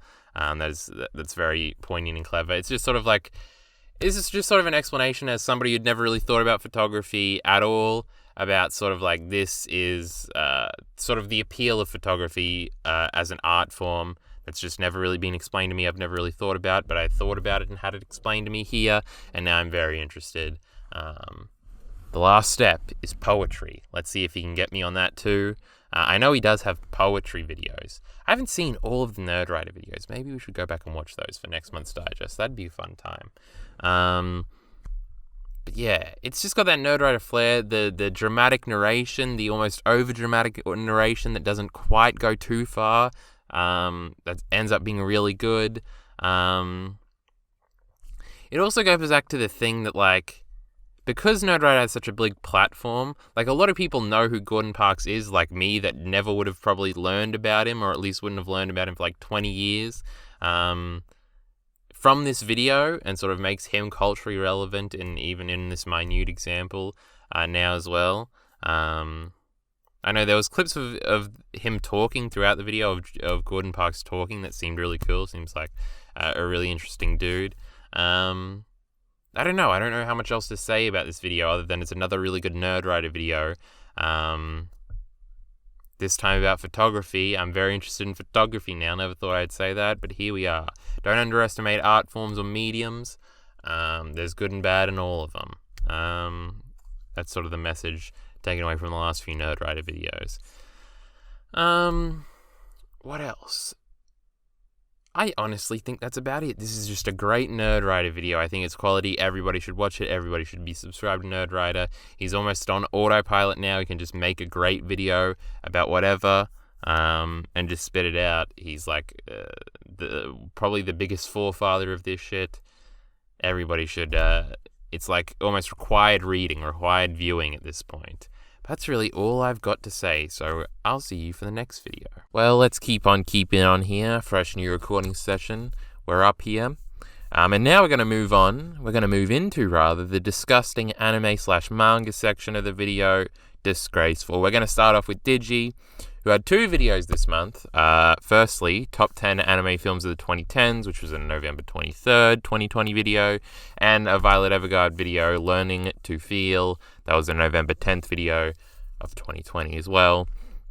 No catch-up Digi videos, so that might be fun to go back and revisit some of them. But mostly, not much to say here. The Violet Evergarden video, I guess we'll start with that one. There's really not much to say. I haven't seen Violet Evergarden. I wasn't that intrigued by the video at all either. I remember Digi back in the day when I used to watch their content more frequently, back in like 2018, I think, is when Violet Evergarden came out. I remember them not liking Violet Evergarden. I remember they said it was over-animated and it looked alright. But that it never really spoke to her or anything. Now she's come back and said that it actually does, and has changed up her feelings regarding the show, and its exploration of emotion. It seems to be like the emotionless character brings out the actual beauty of emotions, or whatever, learns to explore emotions. That's what I seem to have gotten from what the show is. But this video is not really the one I wanted to talk about. I did watch it, but that's really all we got to say about that one. Now, top 10 anime films of the 2010s was sick. There's 2 little things that I think are really cool about this video. The timestamps and the depiction of the movie titles, like the subtitles of which movies on screen at the bottom. For whatever reason, the text looks so nice. It's just this weird detail, but when it comes up and it says, this is the movie, it says fucking The Wind Rises, and it comes up, and whatever like font or however that text was made, fucking kino for the eyes, I must say. I was getting off on that shit. Especially at the beginning when we were switching through all sorts of movies that weren't on the actual top 10. But she was just pointing out that she had seen and briefly talking about them. She did that as well. Like, the list doesn't start till like 5 minutes in. It's like a 12-minute video. I can't remember exactly how long it is. But like, she goes over like all of the big releases that aren't on the top 10, which was really clever. It was just sort of a different way. And she didn't have to over-explain what a fucking top 10 list, like a lot of top 10s have to fucking do. So that was a clever way of doing it. It seems like this is my statement on the 2010s, on 2010s and how it was with anime films, and I like it. And Digi really excels at this, right? She's seen everything. Well, I'm pretty sure she points out that she hasn't exactly seen everything, but she's basically seen everything, more than anybody in her audience likely, besides an nth of a percentile, have ever seen or ever will see. I don't think I'd seen a single fucking movie that was shown in this video. But just sort of like rambling off and just like knowing how to reference all sorts of things and sort of the history, the anime history behind it all, and just the wealth of knowledge here seems to be like the drawing point of just like this film, let me reference this film that does this, just like this film, and just sort of going through briefly and going about all that. It did remind me, because I watched it earlier today in preparation for this, of what we talked about yesterday, which was only fucking like 30 minutes ago for you, about Super Eyepatch Wolf being really good at like giving a 2-minute summary of what's good about something.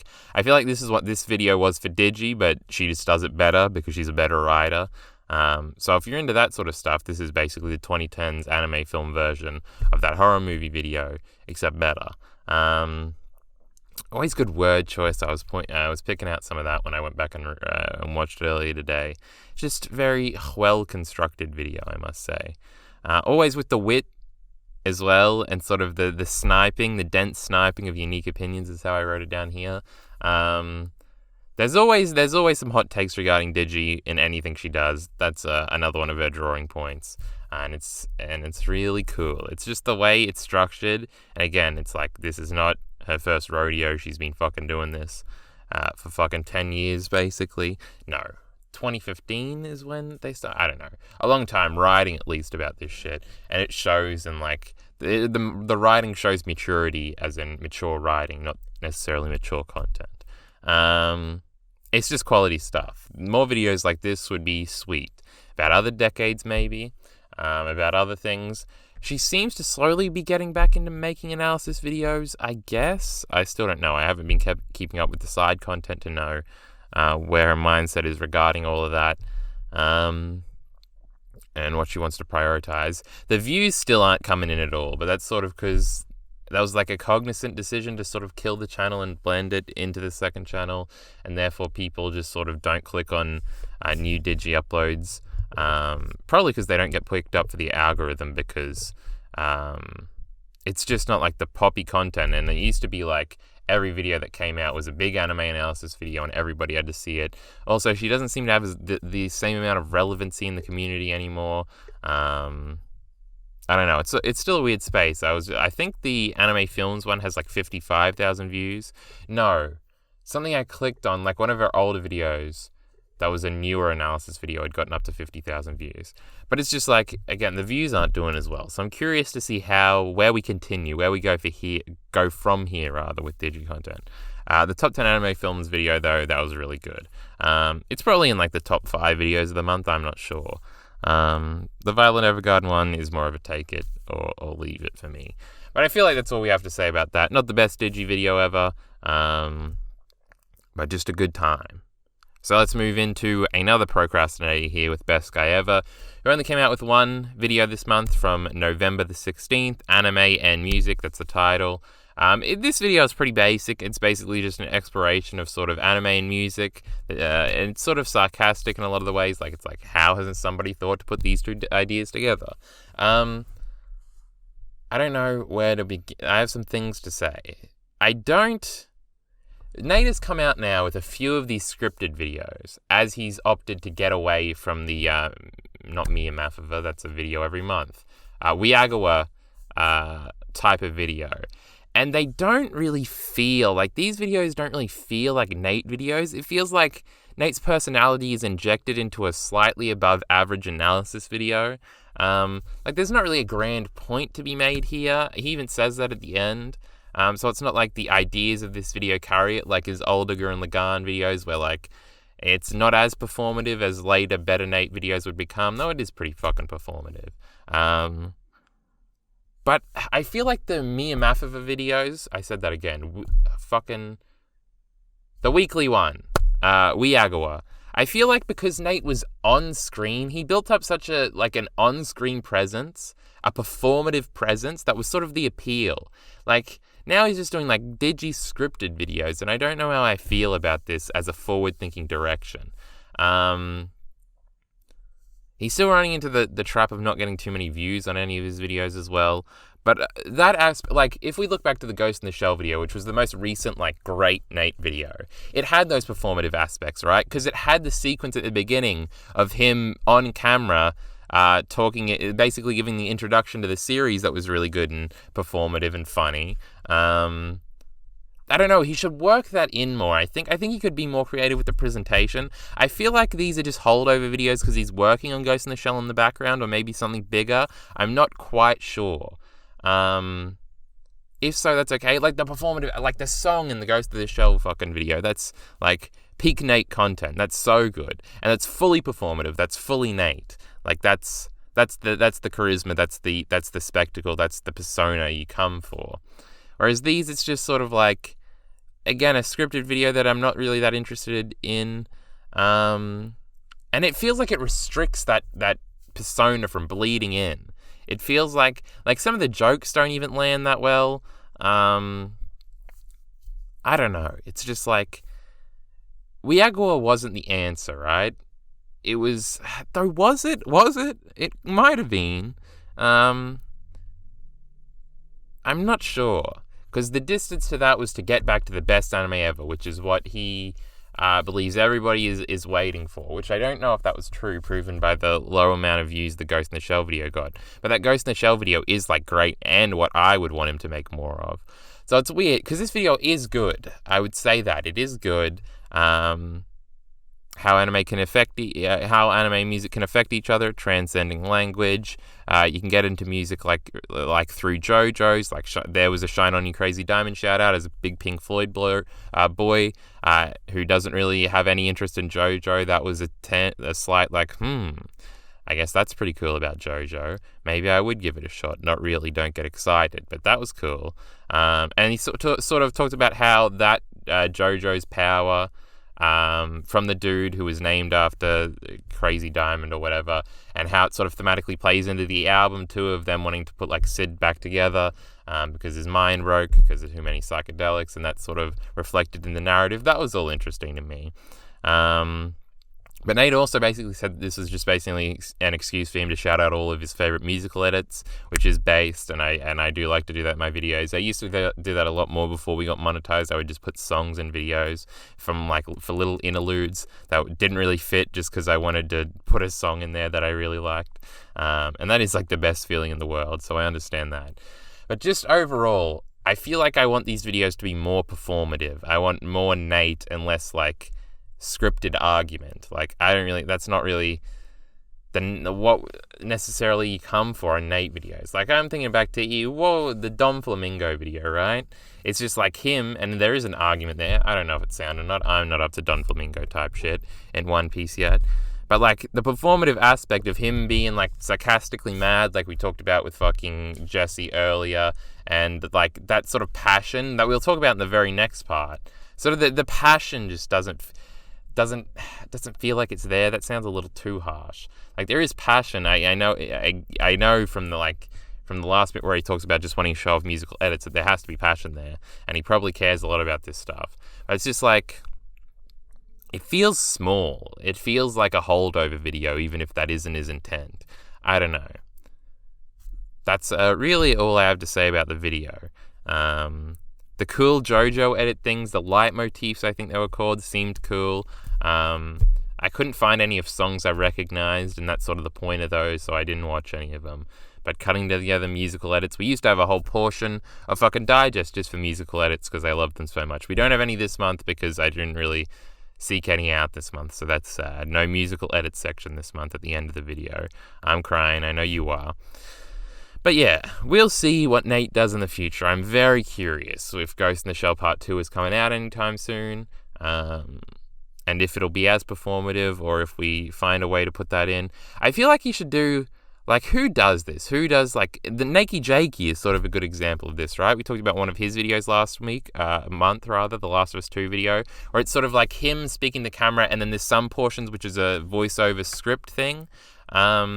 I feel like Nate could excel in that stuff. I feel like you need to put Nate on camera because he's such a theater kid. He has the presence. And I feel like we're missing out if he doesn't do that. But yeah, I think we're done talking about that. Next, we got old Digest, our grandfather of Digest, Mr. Caribou-kun himself. 1,001 likes is all this video will get. Lol. This is a part of a no-vid series, which was something Pause and Select, I believe, started, where the idea was to make a video about an anime that had no videos on about it on YouTube, which is a sick concept. Couldn't really participate because I'd have to watch an anime, so I didn't do that. But this was from November the 15th, 2020. This video is the epitome of based, is my opening note here. True. This video is fucking incredible. I referenced this just before when we were talking about the Nate video about the passion sort of missing. The passion is there in this video about this anime I hadn't heard of at all called 1001 Nights that he apparently has worked on the translation for or something, and it coming over because it's about to get a Blu-ray release or something. That's what he says at the end of the video. But this video is like top 3 videos of the month. We got the Jesse video, we got a Yu-Gi-Oh video we'll talk about at the very end, which is a catch-up video, so it's not even technically from this month. And this Caribou-kun video are peak fucking videos this month. Caribou-kun on it twice because he had the big Gurren Lagann video last month. This video, I don't know how I want to say this video might be better, but this video is incredible. The music that is apparently from the anime and the visuals were so sick and interesting, and the passion was there. This is sort of the believe in yourself is the next note I have.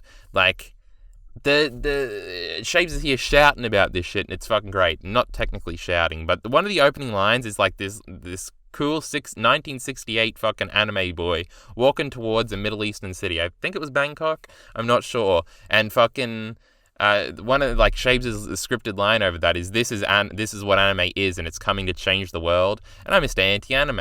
Fuck anime. I need my manga out here. But in that moment, you just believe. He brings it out of you. The way he says the line, this is anime and it's coming to change the world. And then it fucking bridges out, the music takes over and it's sick. Cut to a bunch of cool clips from this fucking cool 60s fucking anime. This was sick. If I had any integrity, I'd watch this fucking movie, but I probably won't because I'm lazy and I'll forget and I'll move on to something else.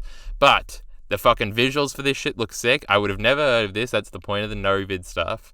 But like some weird sex scenes it looked like. Weird imagery of fucking boobs changing into a little bug on a car or something I saw. Some weird experimental trippy shit, which is shit I fucking love. This ambiguous shit. Some old time weird stuff. Shapes even brings up in the video, like, is it really the best? It like, he outlines what the movie has. He says like tragedy, comedy, sex, and he goes through all the good stuff. And then he says, is it the best at necessarily conveying any of those things? Not really. And then sort of goes into like just how cool it is. Like, it's not the best at anything, but look at how fucking sick this shit is. Just watch this video. I don't want to, like, I've probably talked about this video longer than this video even is. So just watch this video. It's like fucking 5 minutes long. The song I can't get out of my head. I'll probably fucking figure out a way to download it. It's fucking sick.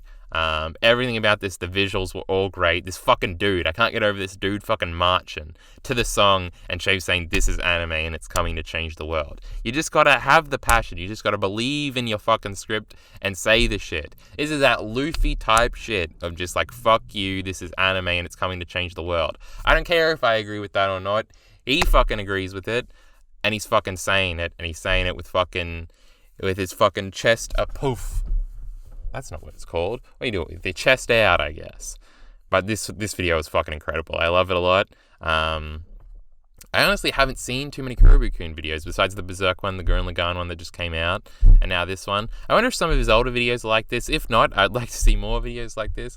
It's 5 fucking minutes. And again, it didn't get any views, so it's probably not best for his channel. That he does this type of stuff, but this shit was fucking sick. Everybody should watch this video. It's not like the Jesse video that's 15 minutes about a Resident Evil video a Resident Evil game rather that you might not like, or this 40-minute Yu-Gi-Oh video we're going to talk about later. But this fucking video is 5 minutes long. This song will be stuck in your head. You'll want it, download it. You'll probably want to watch this shit. And he only got like fucking 2,000 views or some shit on it. So you gotta go over there and fucking watch this video is what I'm saying. But that's about...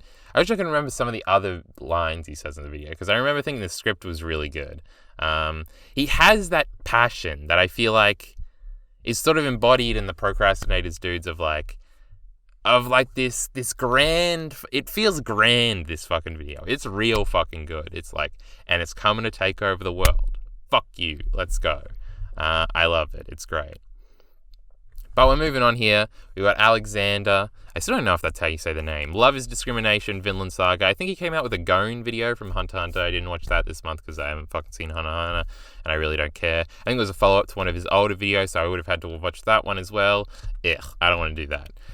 But Vinland Saga, that's something that I've seen and read, up to date, in fact. And the video is only 8 minutes long, so that was also sweet. Hold on, I didn't even undo my fucking water bottle. What is this shit? I gotta take a drink here before I can continue. But the old Vinland Saga's got some funny old themes going on. Some interesting ass themes. From the end of the prologue, which is the best, I've decided recently, is the best part of Vinland Saga, is like the last 10 chapters of the prologue. That's the most interesting part of all of Vinland Saga. And this theme comes out through this fucking great speech, talk between Canute and the priest, where the priest basically outlines that love is discrimination and, like, only true love is in, like, death or in the ground or, like, things that can't discriminate. So sort of like the people you love, that's not true love because you're just discriminating to like them more than other people, which makes you a bad person and all this stuff. And then this leads to Canute's awakening. It's all some sick shit. Let me just read the notes here. I sort of outline it. One of Vinland Saga's more interesting themes, a solid video discussing a lot of it, made me reiterate that the fact that Canute and Thorfinn are fighting for the same thing, even after this is, I guess, anime spoilers, or manga spoilers, if anybody cares for Vinland Saga. They both want the same thing, to create paradise. Canute is using the Griffith, the ends justify the means argument, while Thorfinn is going for the more moral route. Canute will steal your farm and kill your family if it means getting a step closer to paradise. Fucking Attack on Titan has fucked that word for me. However, Thorfinn will not. He will run. It's clever. And then I also have rank here, because people rank each other. That's sort of the discrimination thing. The video just sort of reiterates upon this theme. I don't know. It just sort of explains it. I don't think it necessarily adds much to it. I'm trying to think now.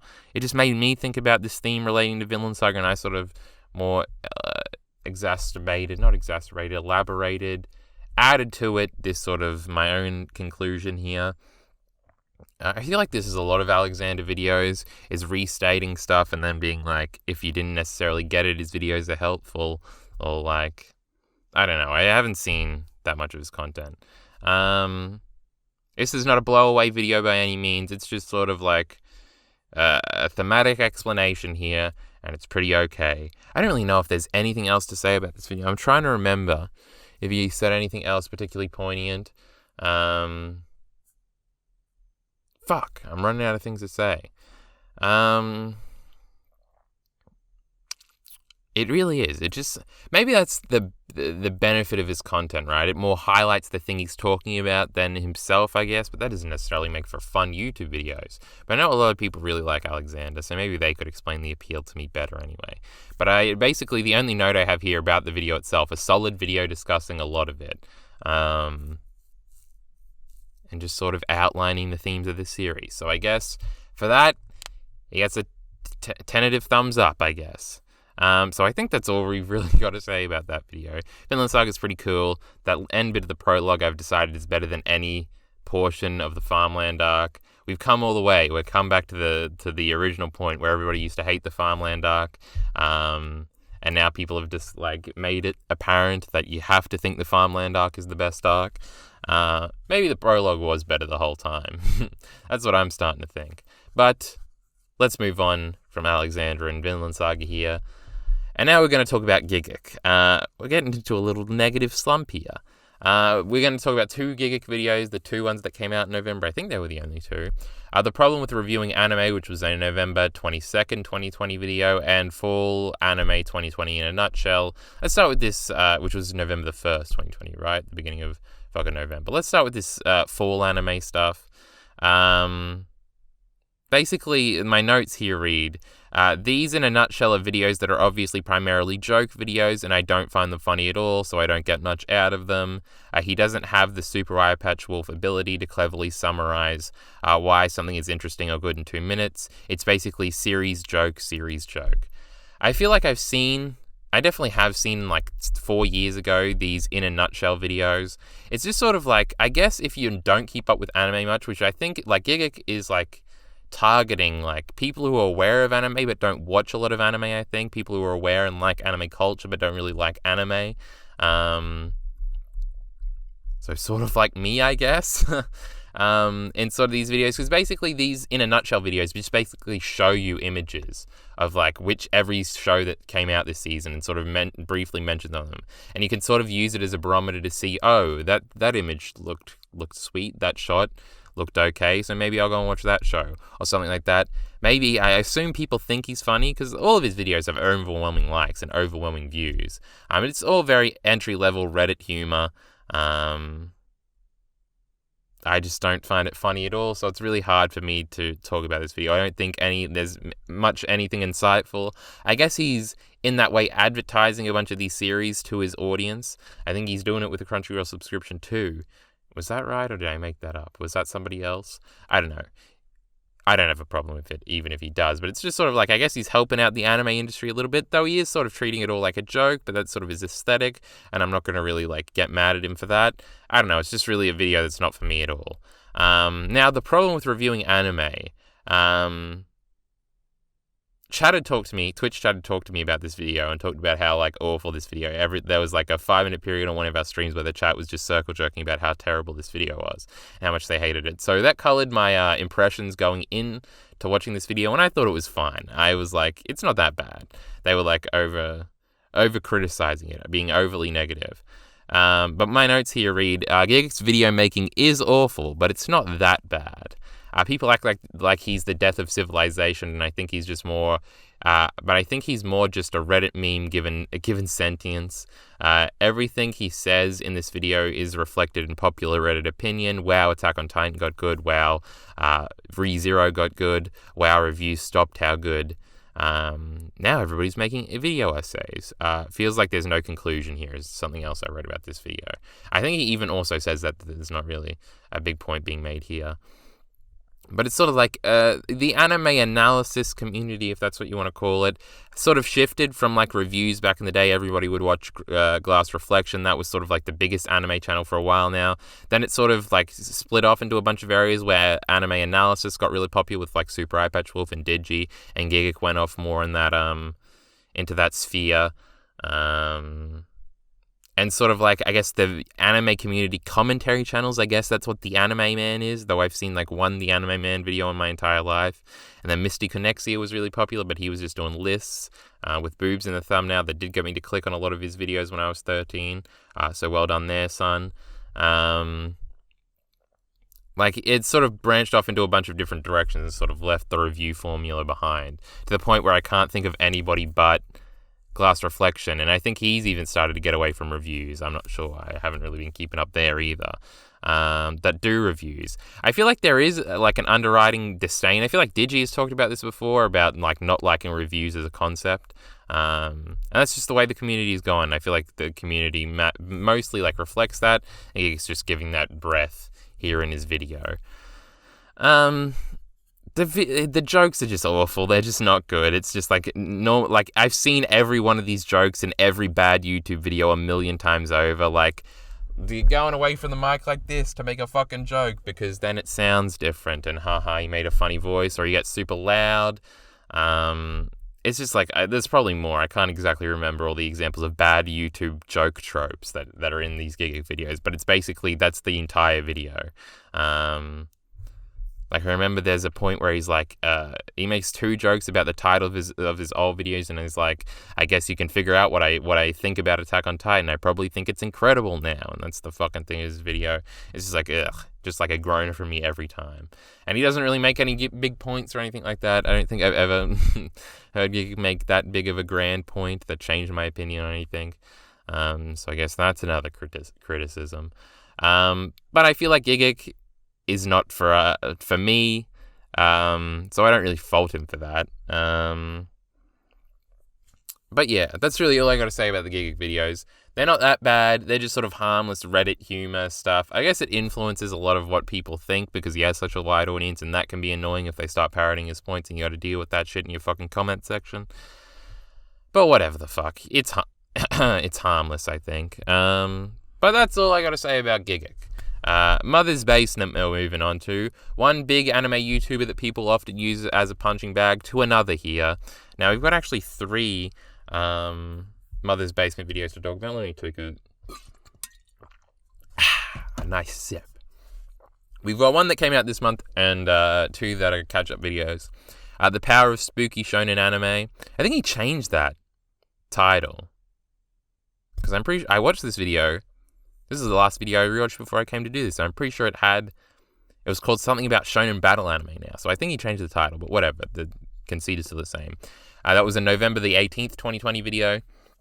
Then we're going to talk about the wacky world building of early Yu-Gi-Oh!, which is a June 23rd, 2020 video. And then this Pokemon manga is actually incredible. Is it supposed to be the Pokemon manga? Did I copy it wrong?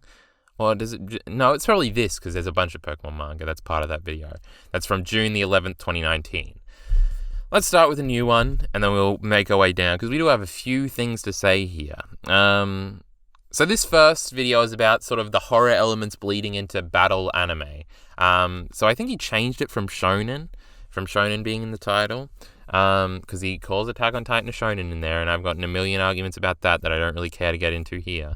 But he also talks about Tokyo Ghoul and says technically it's a seinen, but it sort of works here. So he's fine. Yeah, I'm not going to criticize him on that front. Jeff continues to be good and churn out content because he's got this shit on autopilot, and it does feel a little uninspired to me. This video sort of did as well. It seems like he's just sort of going through the motions, and I feel like this is the criticism of Jeff a lot. Last time we talked about those One Piece videos, and it was clear that he really did like One Piece, so it sort of helped out. But here it's sort of just rattling off like a bunch of popular things and talking about how they all relate to the core conceit of his video, which is fine. The video is well made and everything. I think it makes some pretty basic, normal, accurate points that I agree with, so there. The video is about the interesting modern trend to include horror elements in shonen/seinen battle anime and how that helps make them successful. It communicates this point well. Sometimes I think Jeff videos are made interesting by the subject matter, which we'll see with the catch-up videos we're going to talk about in a second. That's true. I think a Jeff video can be helped out massively by whether or not he's passionate about it and whether or not it's just an interesting thing to learn about, which we'll get at in the Yu-Gi-Oh! And the Pokemon video we're both about to talk about. Do I have anything else to say about the horror thing? He talks about how it helps, what are some of the points he brings up in the video? Like, because there's increasing horror elements in all these stories, it makes it more likely maybe that some character is going to die. He doesn't actually say Asuma's name, but he plays an Asuma clip from Naruto where he's like, in older shonen where they don't have these horror influences, it's usually if somebody dies, they get to say goodbye, which I thought actually was kind of a poignant point, even if it's just about Naruto, because that's like my only shonen reference. But I feel like that was a thing in shonen, and that sort of doesn't happen anymore. It's sort of like this era of shonen is a reaction to the last era of shonen, which Naruto was a part of, and sort of certain conventions there that were just accepted are going to be inherently subverted here just for the sake of breeding new ideas, and I feel like that might be one of them.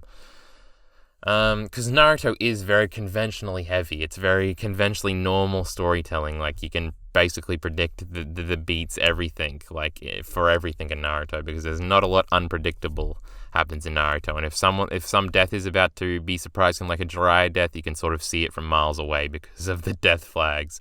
And Naruto is not interested in subverting, like, any of that stuff. It's just like, we're going to do it the traditional way storytelling is structured, and then we're going to present it to you, and it's effective enough. Naruto's a fun time. I don't know how we got into a Naruto tangent. We did. It actually did relate to the video through the Asuma thing. There we go. But yeah, there's a trend to be spooky, to have some horror stuff in your anime. Attack on Titan, Jujutsu Kaisen, he goes through a bunch of the examples of The Promised Neverland. This does seem to be a trend. It is interesting. I do like it. So that was an okay video about that. Gets the job done. Makes an observation. Provides some evidence, I guess. There you go, conclusion.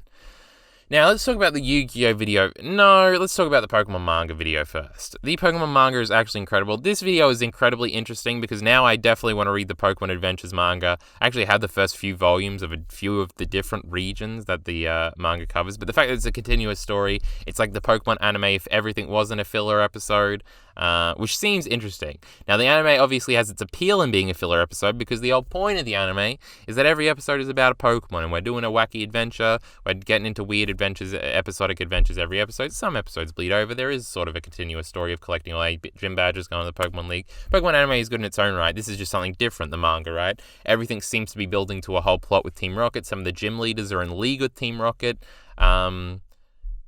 in this manga, it seems there's a bunch of cool shit, like the team coming together and all that stuff, and the fact that it continues to be referenced in like in the sequel series, and how it seems to be one whole big story, and then Fire Red and Leaf Green revisit the old characters.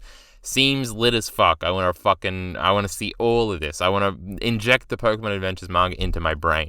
If only I had time to do it. I definitely would be. But it seems fucking sick. And like, again, this is like the Jeff videos. He does well at explaining it and throwing the appeal and just like throwing a bunch of unique facts about it, and just like it's more of an informational video with Jeff, which I think, again, there's like two categories: Jeff being passionate about something, and him having a more informational video of like something I've heard of but didn't know too much about, and now I feel like I have like a full understanding of it, and I could jump into it fully understanding what it is I'm jumping into. That's very helpful. Plus it has that cute clickbait title that's going to get everybody to click. Sweet. I like this video a lot. I think it's great. I'm very glad I watched it. Even though it's not a blow-away video or anything, it's more the information. Now, this Yu-Gi-Oh! Video is some of the same, but it does have some trappings that are annoying to me. Firstly, he just can't admit that it's all cool. He has to do this, I guess it's to appeal to the audience that aren't into Yu-Gi-Oh!, that are into him and watching his videos, that aren't going to take this seriously, where he has to undercut everything with self-deprecating humor about how crazy the Yu-Gi-Oh! World is and how silly it all is. It's like, we all understand this. That's why we're watching this video, because we want to see. And so the information in this video is still good, but that's just sort of annoying, where it's like Jeff has to, it's almost at the expense of Yu-Gi-Oh! Here, and it's just like, we understand it's silly and it's a card game with holograms that this kid spends millions of dollars in his company's money on. It's just like, we get it. It doesn't entirely make logistical sense. I don't think anybody's expecting that. You don't have to make that same joke 15 times throughout the video. It's just sort of annoying. But the information in this video I did like, because I didn't know that the different Yu-Gi-Oh! Series were connected in this way. I think I'd heard about it briefly before. Maybe I'd watched some other videos on it. Like, I knew GX and the original Yu-Gi-Oh! Were connected, but I didn't know that 5Ds was connected at all, and the fact that Caribou-kun is like a thing in that, or is it Pegasus' company that I forget what the name of, and it just sort of reiterates upon and sort of those loose connections. So it's sort of like a soft reboot every new Yu-Gi-Oh! Series. That's really cool. I like that. I like that explained. Because I've seen all the 5Ds and I didn't remember that, but that was like when I was 8 years old. So that was sweet. I like, again, the information in this video is sweet. But it also falls into the Jack Sane issue we were talking about back when we talked about his Space Jam video, about the self-deprecating humor, about modern reality. Like him repeatedly saying, thank God Caribou-kun isn't real, or is it real, guys? And sort of like, haha, capitalism bad. And it's just like, ugh, can we not in this fucking YouTube video? Oh no, am I doing the get the politics out? No, I'm not saying that. I'm just saying, God, it just feels like a grift. It feels like we're just saying this because it's the popular thing to say right now. And it's cringe to me. So it's not get the politics out, it's get the cringe out. I refuse to be get the politics out of my thing. I will not be that person. But it's just kind of annoying. But I think that's all I have to say about these Jeff videos. I expected to be here a lot longer. We're going through this shit quick and I like it. The Pokemon Adventures manga, sick shit. I want to be on that. The spooky anime one was okay. I never really watched that many Jeff videos, so this is somebody that I want to keep up with. I want to keep up with Mother's Basement. I'm curious. This was the one video of this month that had any reference to me. I think he did a Jujutsu Kaisen What's in an OP. I'm curious next month. I'm sure he'll do some Attack on Titan things since Attack on Titan comes out, so that'll be fun to check out whatever video he does on that. And if he makes other videos that are in any way appealing to me, we'll keep him. He's one of our regulars now, I believe, on Mother's Basement. But let's move on to Craftsdwarf. Now, we've got a few videos to talk about here. Again, last month I promised that I'd basically watch all of them. I haven't, and I don't think I will be watching all of them. I will be watching the new videos, though. I think I have enough of a perspective now on Craftsdwarf to watch his new content. I don't want to watch all of his One Piece videos, like I said last month, until I'm caught up, I think. I don't want him to explain like the more widespread opinion on what the themes of each arc are. I sort of want to explore that for myself. So yeah, it's pretty obvious. Look, we got 4 videos for that.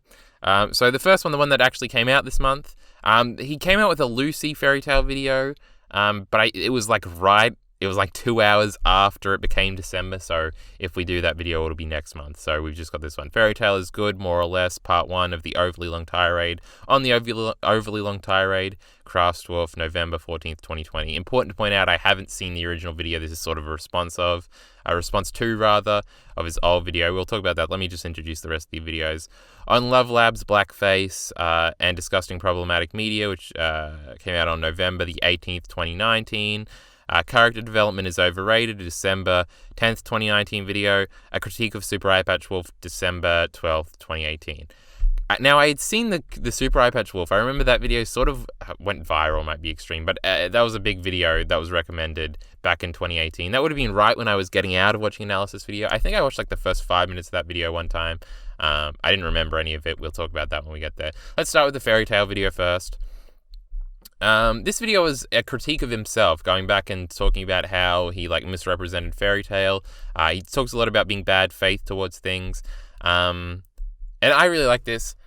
This just reiterated to me. Now, I started this for my own channel, this self-critique series that I think is already outdated, and I'd have to remake the self-critique series. But like 4 months ago, I think, I watched the first 4 videos that were uploaded on my channel. The Casca video.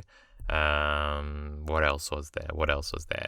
We don't need to go into it all. The Vinland Saga and Living in Berserk's Shadow. The Sergeant Gross video. And there would have been one more. But I went back and I basically, because I don't want to watch my videos by myself in my room. If I have something to say about it, I want to make a video. If we have retractions to make, I want to make it into a video. So we did that. I like watched them with Stream, and then I cut that up and uploaded it to YouTube. I now really want to continue that, because I'm very curious going into like the Vinland Saga video I made and how I feel about that now, since I haven't rewatched it since then. There's a bunch of videos of mine that I want to remake, revisit rather, like a rewatch. Just because I'm curious what the fuck I said in some of those videos, whether or not it's stupid. And sort of like that Casca video came out, a year and 2 months ago now at this point? Like, everything has changed. Everything has changed since then in the way I think about everything. And I feel like this is what's reflected in the Craftsdwarf video. I don't know how. I think it's been like 4 years since he originally made the original shitting on Fairy Tale video. So like, it's like him coming back and saying like, I look at things completely different now. This is all stupid. Let me revisit this and talk about what I actually feel now. And I like this as a concept a lot. This is something I want to actively do with my content. It's sort of holding yourself accountable as well. It's a lot of fun. Plus, I get to go back and watch those fucking videos and see what the fuck was going on there. So, look forward to that on the channel in the future, hopefully. We get that self-critique thing back up. It's all about improvement, you know? And also going back to watch some of those older videos, you sort of notice some things you used to do better as well, which is refreshing and fun. Outside of this, I'm trying to remember what else has gone over in this video. Just the general theme of like self-critiquing an old video is fun. And sort of like the going against your own narrative back in the day, because the running joke, I've never seen anything of Fairy Tale. The running joke is that Fairy Tale is terrible and everybody hates Fairy Tale. And this is basically Craftsdwarf, who I think spearheaded some of that stuff. I think he says like his channel is mostly popular for shitting on Fairy Tale, coming back and saying, actually Fairy Tale is pretty okay. I was just being an idiot. And like the bad faith criticisms are missing the point. And the bad faith stuff is something you sort of have to be cognizant of. Because that's everywhere in internet critique. Like that's basically every fucking shitty video you've ever seen. And you got to check yourself on those things. So it's fun watching him do that, and like it's good context too, as somebody who's actively trying to get into his channel, of understanding how he feels about some of his older videos, what he thinks now, sort of the differences there. It's very good. Like it gives you context for some of his older videos, and it's his newest video, so it's like, now we get this. So that's all I really have to say about that particular video. The blackface one is sort of criticizing other people's videos on problematic media. There's a comment that says this video basically could be summarized as context matters that I hated and I thought was stupid. That comment is sort of very reductionist, but it's sort of the only thing that stuck with me from this video. And I didn't rewatch it today in preparation for this. But another thing I remember getting away from this video was don't project your culture onto others and judge it. Sort of how, like, it seemed like this Love Lab show was doing blackface, but it was actually referencing something in Japanese culture about darkening your skin or whatever. And sort of like most people, there was like a big Twitter thread, right, where everybody was like bagging on the show for being racist like that. And it's sort of like you don't even understand the context of what this comes from. Also, I did sign up for the he says like you can find like academic articles on like representation and shit like that, and I did sign up for the fucking thing. I signed up with the wrong Gmail account, so now it's on a fucking, so that's a little thing. I don't need to go into that, but I'll have to sign up to that with the main thing. And like it recommends you articles all the time, which is really fucking interesting. I can't remember what it's called. Watch the fucking video if you want to find it. The original Craftsdwarf video, that is. I think it's like Academia something, like I don't know if it's EU or something like that, but it's really sweet that it's like recommended me a bunch of articles about like Japanese media consumption, and a bunch of them I didn't click on any of them because I'm lazy and I usually check my email in the beginning of the day and I just want to get some fucking food. But like a bunch of them I've been like, maybe I should fucking go back and read that, so that was sweet. So I got something out of that video. That was fun. The character development is overrated thing is a video I think I mentioned last time, is like, yes, based title. And this is basically, I feel like Craftsdwarf runs into the same thing Forrest does, and we'll talk about Forrest's wrestling videos later, where it's just sort of attacking like just stupid shit you see like commenters say all the time that makes no sense that they haven't thought through. Like the character development meme about everybody talking about how every character needs to be fully developed, and that's like a thing. Like if somebody says like, if you ask somebody what's good about the show, they'll say like character development good. Fuck me. They'll say character development, man. And be like, that's what makes the show good, when that's really nothing. Which is reiterate. Oh, I didn't know that like there was a phrase for like no character development, which is called a flat character arc. So I just didn't know that term, so that was nice. Now I know that. Everything in this also was like something I've been thinking about a lot recently, is that everything in art is neutral. And he sort of talks about this also on the Super Eyepatch Wolf video, about like Super Eyepatch Wolf tries to introduce like laws or whatever, or rules, and then like misunderstands them and stuff. That's sort of his critique of Super Eyepatch Wolf in that video, specifically from the Berserk thing with the 180 rule. But like, it's basically everything in art is neutral. Like character development is neither good or bad, it's neutral. It can be used in good and bad ways. I go so far as to say like plot holes are neutral. Like your story doesn't have to necessarily make sense to be good. So like plot hole, like saying something has plot holes is like not like that's not an argument that the show is bad. You have to justify why plot holes are bad. And of course there are rare instances where plot holes can be effective or good in subversive ways like that. Just think of like anything you would ever praise something for, and sort of like that is neutral, like character development. Even I was thinking about this because I was thinking about what I was going to say here for Digest. I was thinking, is good writing neutral? Could something be written bad and that be the point, and that be like thematically poignant and make something good? And I feel like it probably could be, but it's getting weird and abstract. What are some other things? Like a plot armor is neutral. It's neither good nor bad. Like just these general things that like commenters have never thought of, or shittier YouTubers have never thought of, that they just spout as sort of like, this is good. Character development is good. It's just like, you just don't understand. It's stupid. And it was a hard agree from me towards Craftsdwarf in this video. It goes into a bunch of other things. I can't remember because, again, I watched this video like 3 weeks ago. But overall, the sentiment and the takeaway from it I liked a lot. Then the last one is a critique of Super Eyepatch Wolf. This is like a big video that isn't really about Super Eyepatch Wolf, which he reiterates on. It's not a drama video. He reiterates on that. It's him. He also talks about in the Fairy Tale video that came out this month about how like this is sort of him attacking Super Eyepatch Wolf as like attacking is a strong word, as like a stand-in for himself. And sort of being like, I used to make these same mistakes too, and people shouldn't make them, so here it is. And this will get big views, obviously, putting Super Eyepatch Wolf in the title, so it'll bring people's attention to this and be like, this is, like, you shouldn't think about things this way. Now, I also have to mention that this was the false ego death of 2020 for me, because after I watched this video for the first time, we had to do a big, massive stream talking about everything we thought we knew about art, and I sort of came to the conclusion that I was right all along, so that was sweet. But about the subjectivity versus objectivity thing, which is a much bigger debate, which there's this portion in the Craftsdwarf video where he plays this snippet of Super Eyepatch Wolf on this podcast talk show thing, talking about, and Super Eyepatch Wolf sort of goes off on subjectivity and how art is obviously subjective and you're stupid if you think otherwise. Now, I am Mr. Subjectivity on our Twitch stream. We talk about this all the time. And this was the best argument in favor of objectivity that I've ever heard, and it completely it reiterated upon certain things that I believed and certain things I didn't, bringing up that some parts of art are objective, which is of course true. This is undeniable, but sort of where you draw the line is sort of where I think I disagree with Craftsdwarf in this example, and sort of it's not all the way. Like, there's certain things about art that are objective and that are subjective. Like, whether or not you like something is subjective. Whether or not the art exists is objective, assuming that the world exists, and we get more philosophical if we go down that road, but we don't need to.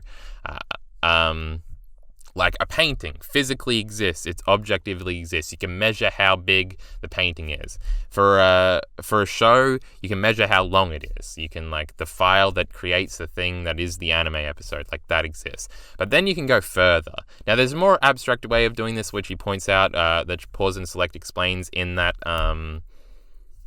podcast thing that he points out in the video about there was this exercise in goodness and looking at a photograph and things like that I haven't looked too much into, but I am curious about it. I don't know how I would look. I'd have to go and look up whatever the book was called.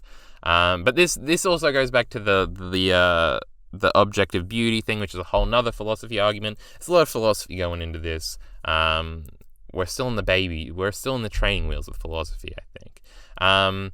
But there's sort of this thing that I think Craftsdwarf was trying to get at here, that thematically he was trying to indicate that themes in stories can be objective, which is something I disagreed with, because I don't think you can objectively say that plot events happen in narratives, and this whole stream was us trying to figure out, like, where the line was drawn, and I sort of came to the conclusion that my main disagreement with this was that I don't believe you can objectively say that Luffy beat Kuro in Syrup Village. I feel like that is up to interpretation, whether or not. Now, I use this as an example of, like, you couldn't prove that Kuro didn't eat like an imposter devil fruit, and he switched places with Luffy and pretended to be Luffy, and he is now currently on the ship as Kuro. Now, there's no evidence to support this, but I could just say, we went through this whole argument on stream. I guess I'm just redoing this for digest here.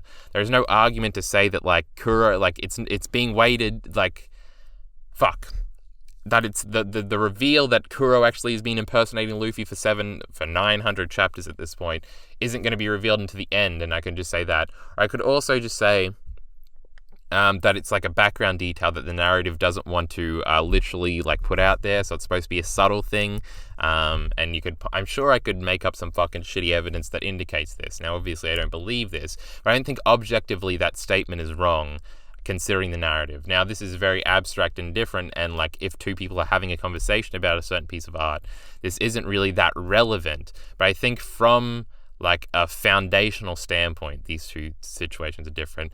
Though I have to explore this more, I have to think about this more. I don't entirely know, specifically Super Eyepatch, I keep saying Super Eyepatch. Well, Craftsdwarf doesn't necessarily go into this. This isn't the point of the video. It's just a little side point that we then talked about on stream a lot that I had to mention here. It was a lot of fun. Again, every one of these videos has, like, made me think about something and is interesting. So I'm very interested in Craftsdwarf videos going forward, and all that sort of stuff. More fairy tale videos, I assume, are going to come out this month. Already the Lucy video that I'm going to watch, I guess.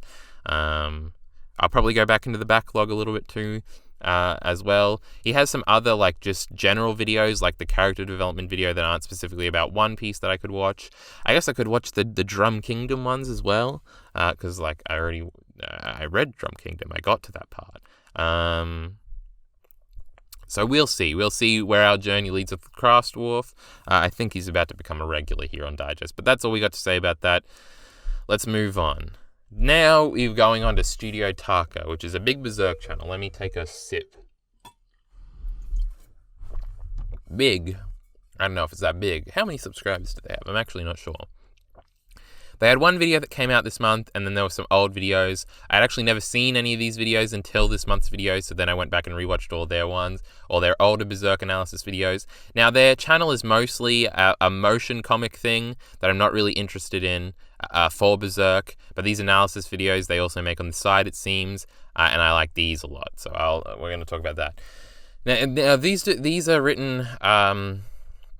These are edited by our boy Shapes, our digest grandfather, Caribou-kun, whose videos we talked about before. Very good at editing, as reflected in these videos. And then they're written by this dude that I followed on Twitter that has a good Twitter account regarding Berserk. Followed me back, don't know if that was intentional or something he does for everybody. Don't worry, I'm going to be on that Berserk grind soon. And they're narrated by...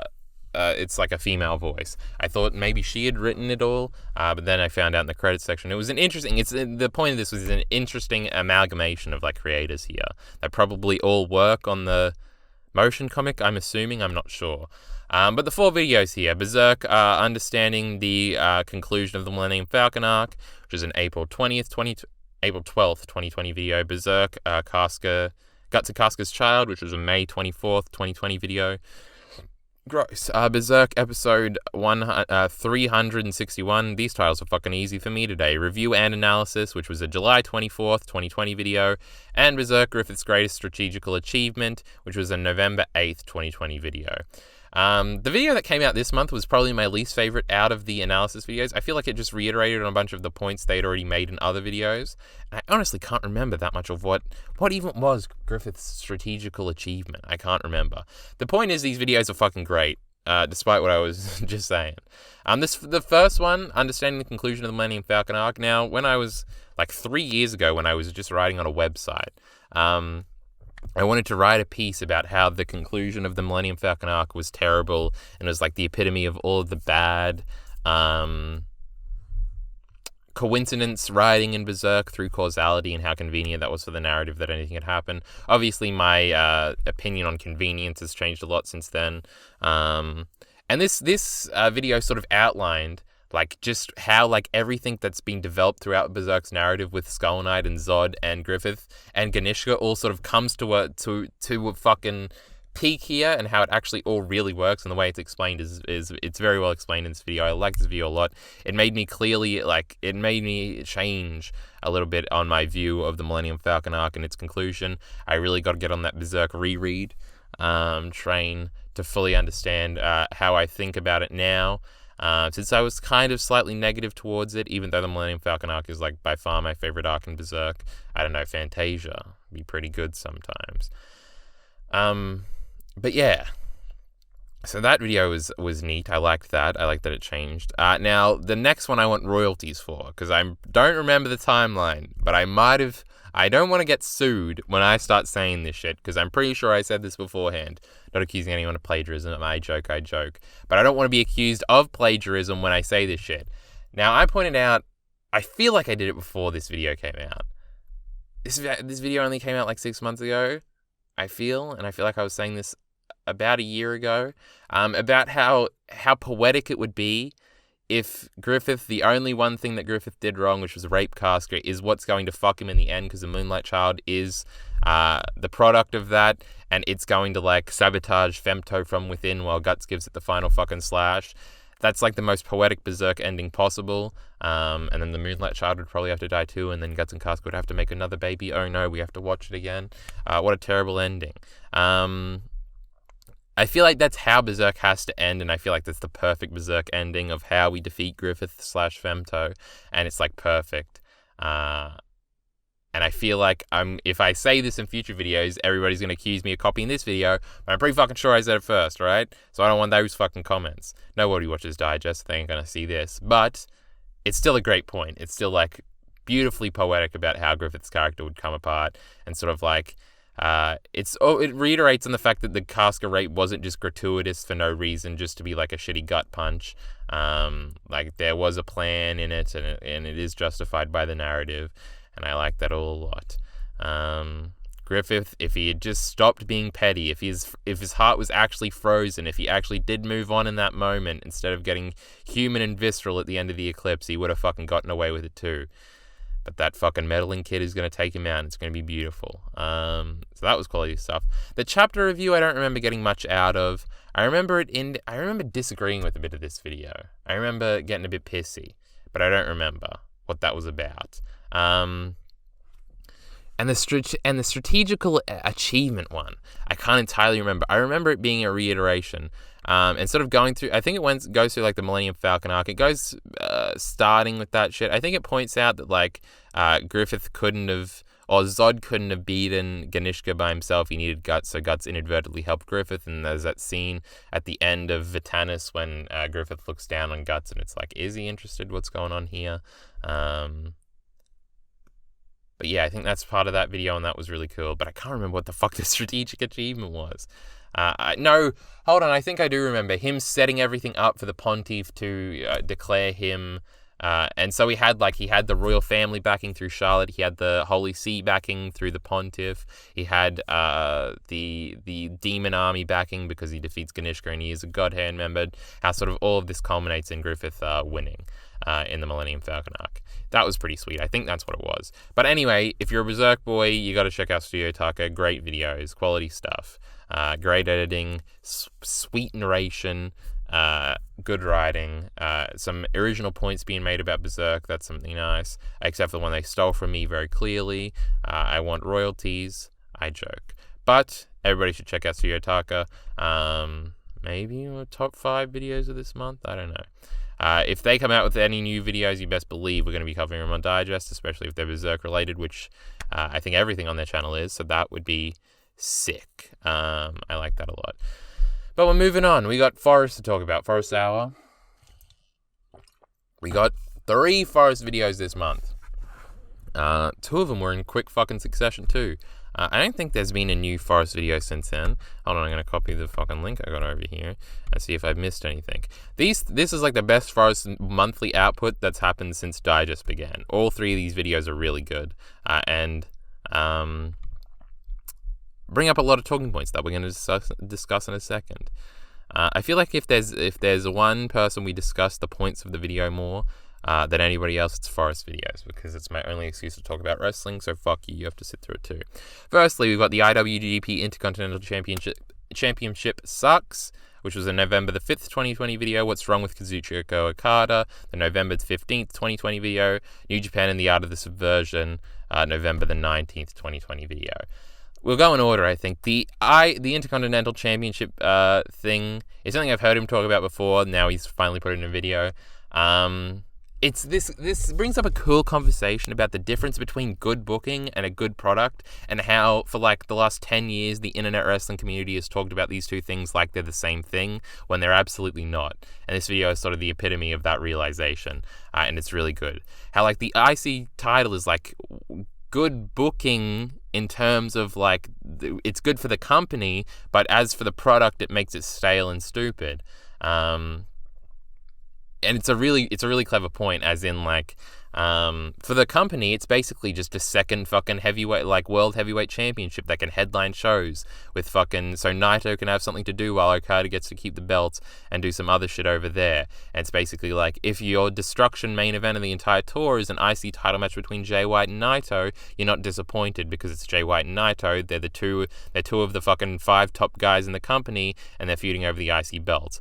But in a product standpoint, it just becomes stale. Now this is sort of something I've been thinking about that is a reoccurring thing throughout all of the videos here, and the fact that the IC title has done a lot of damage, and I didn't really realize this until like earlier today when I was thinking about this. Like the Tokyo Dome main event, right, for day 5, for the 5th of January, is probably going to be Ibushi versus Jay. I'm pretty sure everybody understands this. It's going to be Ibushi's night. He lost twice at the Tokyo Dome last year. He gets the win twice at the Tokyo Dome this year. Makes sense, it seems. But like Jay being in the main event of the Tokyo Dome just doesn't work. It doesn't feel big enough. And I'm a massive Jay White mark. I love him. He's, besides Naito, probably my favorite out of the big 5. If we describe the big 5 as Tanahashi, Okada, Ibushi, Jay White, and Naito. Now, those are the only 5 that seemingly you would think could main event the Tokyo Dome. They're the only 5 that could win a G1. They're the only 5 that could win the IWGP Heavyweight Championship, besides Evil, but that was sort of the exception to the rule, and he's probably not getting back there anytime soon. And Sonata's also bubbling up at the surface, but again, he's not going to get there anytime soon, I don't think. And then Zack Sabre Jr. and Suzuki are sort of there as well. But those are like the main 5 right now. And they're like the only 5 that could main event in the Tokyo Dome or win a G1. The problem is, because Jay has come up in this era where everybody, like the top guys, have been so secluded from everybody else and protected from everybody else, and they're the only ones that can be on the top, he's sort of come up through the ranks, and now he's feuded with all 4 of them, to the point where there's no new match for him in the Tokyo Dome main event. Like, when it's Okada and Kenny at Wrestle Kingdom 11, they've never touched before, because Kenny is this new rising heel. Like, fucking a year before that, he was wrestling Kushida in the middle of the fucking card at Wrestle Kingdom. This year, he's fucking main eventing the Tokyo Dome, right? Unless Chris Jericho is the only one I can think that Jay White could feud with. So it was like Kenny was a new thing, and like he could feud. He never even got to have a proper feud with Naito before he pissed off to AEW, right? And it's like this recent year post Kenny, and even while he was still around, where they sort of kept everybody at the top that was at the top, and Jay was the only new one coming forward. To establish Jay really quickly, he had to beat Tanahashi, he had to beat Okada, he already did the feud with Ibushi basically, and then he had the big feud with Naito. So to put him in the main event in January 5th, it's like we've seen every possible match. We've already seen him versus Ibushi on a big stage, which was the G1 final. We've already seen him versus Ibushi at Wrestle Kingdom last year. We already saw him versus Naito at Wrestle Kingdom last year. The year before that, he wrestled Okada. And the year before that, he wrestled Tanahashi at Wrestle Kingdom. Like, there's no new matches for Jay. It's like, holy fuck, the IC title has fucked us, because Jay could just go down and feud for that while he wasn't in the world title picture with Naito, who is another one that's now in the world title picture, because the IC belt is just a fucking second world title that helps fucking, like, New Japan build shows around. And it just creates this stale product of like, I don't want to see any of those 5 guys versus any of those 5 guys anymore. We've seen it like 5 times for each of them. Like, and they're not really building anybody new besides Evil, and we're not really excited about that, are we? And Sonata has already versed all those guys. There's like no hotshot besides Ospreay, and Ospreay's not ready to be a Tokyo Dome main eventer, and he's already feuded with, he's feuding with Okada now. He's already had a mini feud with Jay. We've already seen him have a match with Tanahashi, and he's already feuded with Ibushi. The only new one there is Naito, which is pretty interesting. I like the sound of that.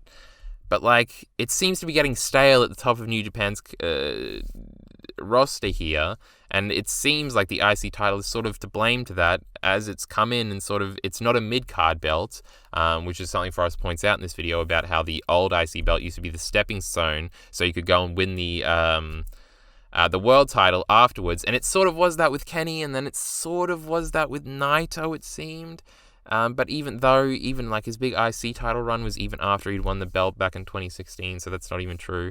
And it's never really been that. He points that out. He brings up like all of the former IC champions over like the last 7 years, and besides Michael Elgin, who was only there because Tanahashi got injured, it's just been top guys that could win the G1 or the like even Evil and Sonata, they've never even won the IC belt. Zack's challenged for it a few times. Suzuki held it for a second there, but that was more of a legacy thing, and Suzuki is a big star. It's just like, yeah, it's just like big agree here. It's sort of stale. And again, it's good for the company. I'm sure it's profitable because they can have like basically a second fucking world title and draw at shows, and people understand that IC title matches are going to be between the top guys, and are probably going to be a big 30-minute classic New Japan match. But it doesn't result in a good product. It sort of undermines a lot of things. And we're starting to see that. And Forrest's conclusion in that video is basically either make it a proper mid-card belt, or just have it, or not defend it, like not have Naito defend both belts, which is another talking point he goes into. So yeah, that's the whole thing. What's wrong with Kazuchika Okada is another thing of pointing out just how much Okada has wrestled over the last 8 years since he came back from excursion, and how insane it is, and how his body is probably breaking down, and that's why he's had bad matches the last 2 years. Pretty much an agree there too. What was the last great Okada match? I can't remember much from the Ibushi match this year. I guess I really like the Naito match, but that's just because Naito finally won both belts. Before that, I really like the Zack match at Sakura Genesis 2018. There's some good Tanahashi matches that year as well. Doesn't matter. The whole point is, Okada is worn down, and we've seen so much Okada that everybody's sick of Okada, and he's starting to hurt, and that's probably why he's wrestling bad now. It's not a storyline. It breaks down all the math. Forrest, the big math boy, he's gone through and adding up these numbers to help show like just how much Okada wrestles, how like he's broken all the things, he's done everything. I feel like New Japan should be more cognizant of like throwing everything at basically Jay and Okada, because like Okada's done everything in New Japan. There's like nowhere new for him to go. There's nowhere for him to really grow, which is another thing Forrest points out.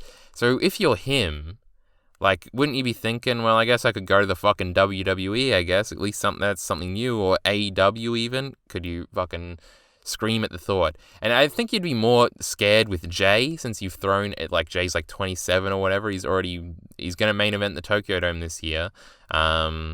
He's already won the belts. He's beat everybody. He hasn't won a G1 yet, but it's going to happen soon. Like, before he's 31, and then he's like, well, fuck it, I speak English. I can be a prick heel. I'd probably be pretty successful in that fucking goddamn New York company, and he's going to fucking start going over there. Like, I don't know, I guess this is just sort of like, I don't know. That was just a tangent that I think about sometimes. Didn't really have anything to do with this, but it's like, Okada is stagnant is basically what this video is, and he's got nowhere to go. Like, win another G1, win main event another Tokyo Dome, go on another massive IWGP Championship run, and everything in between has been, like, nothing sourced from Okada. Like, now he's feuding with Ospreay, I guess. He's probably going to beat Ospreay at the Tokyo Dome. He's not going to lose 2 Tokyo Domes in a row, right? Like, the last time you put Jay over, I guess, too. I don't know. What you do with Okada going forward is very interesting. New Japan needs some like fresh blood at the top of the card, I think. And they've already limited like Shingo. Like, we already had a big Shingo and Okada match that everybody loved, I guess. And like, Shingo is a weird one. Like, they immediately put him at the never level when he first came into the, which is probably where he should have been, but when he first came into the heavyweight division last year in the G1, like, I think the first match he lost to Juice Robinson, and it's like, well, that sort of takes all the steam out of fucking Shingo as, like, a potential, like, actual top star. Plus, the faction system comes into this, where it's like, Shingo can't be a top star without feuding with Naito, and there being some weirdness there. New Japan has some broken conventions that we're starting to see the cracks in that have to be evolved. That's sort of all of Forrest's fucking catalog fucking summarized. New Japan and the Artist of the Subversion is about how New Japan almost did something subversive but didn't, because they just gave Ibushi the match at the Tokyo Dome anyway, which was stupid. Because they're doing 2 days, they had to figure out a way to do like a double gold dash thing again, but this time with 3 people. And Jay's like the dastardly heel, and Ibushi gets to conquer. He gets to beat his rival Naito, finally win the IWGP Heavyweight Championship, but it looks like he's going to lose it the next day against somebody that's been pestering him for 2 years, beat him at the Tokyo Dome last year, beat him in the G1, stole his briefcase, haha. It makes sense there, but the way they got there is fucking stupid, and that's basically what Forrest is pointing out. Naito wants to face Ibushi, so the G1 really has no consequence, and losing the G1 briefcase has absolutely no consequence. Nothing has changed for Ibushi, except I guess the day that the match at the Tokyo Dome is from, and sort of how subversion can work well. He brings up the John Cena Brock Lesnar example. I think he brought up another example. There have been neat subversions in wrestling.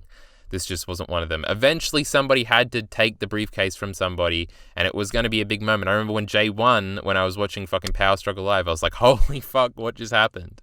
And then I quickly started to figure out, well, somehow they're going to do this thing, like, because Jay cheated, which is completely inconsistent because people cheat every fucking match. So to bring that into question now would be stupid and stuff. Forrest goes into all that in the video. But I figure, like, they're going to have Jay and Ibushi have a match on the first night to see who versus Naito on the second night. And Naito can have a match against Sonata or something for the IC belt the night before. I was trying to figure out how they were going to do it. And instead, like, the main event of January 5 is going to be Ibushi versus Jay, which is weird and doesn't feel like a Tokyo Dome main event. Like, Ibushi and Naito feels like the much bigger match there, and that's going to be the first night. It's very weird. I don't know. Like, I'm sure the match will deliver, especially on that big of a stage.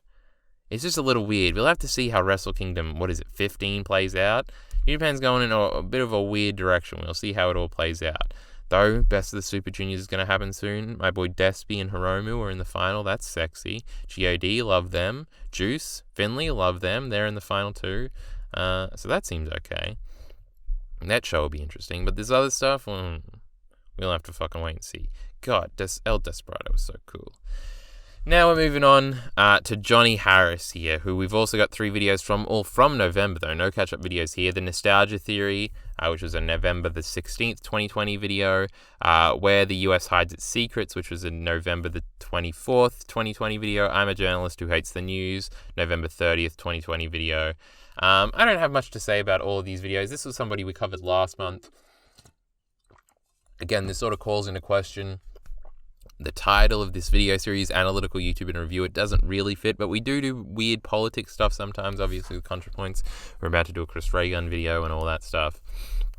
So, it fits, and his videos are interesting, and I sort of want this fucking video series to justify all of my YouTube watching habits.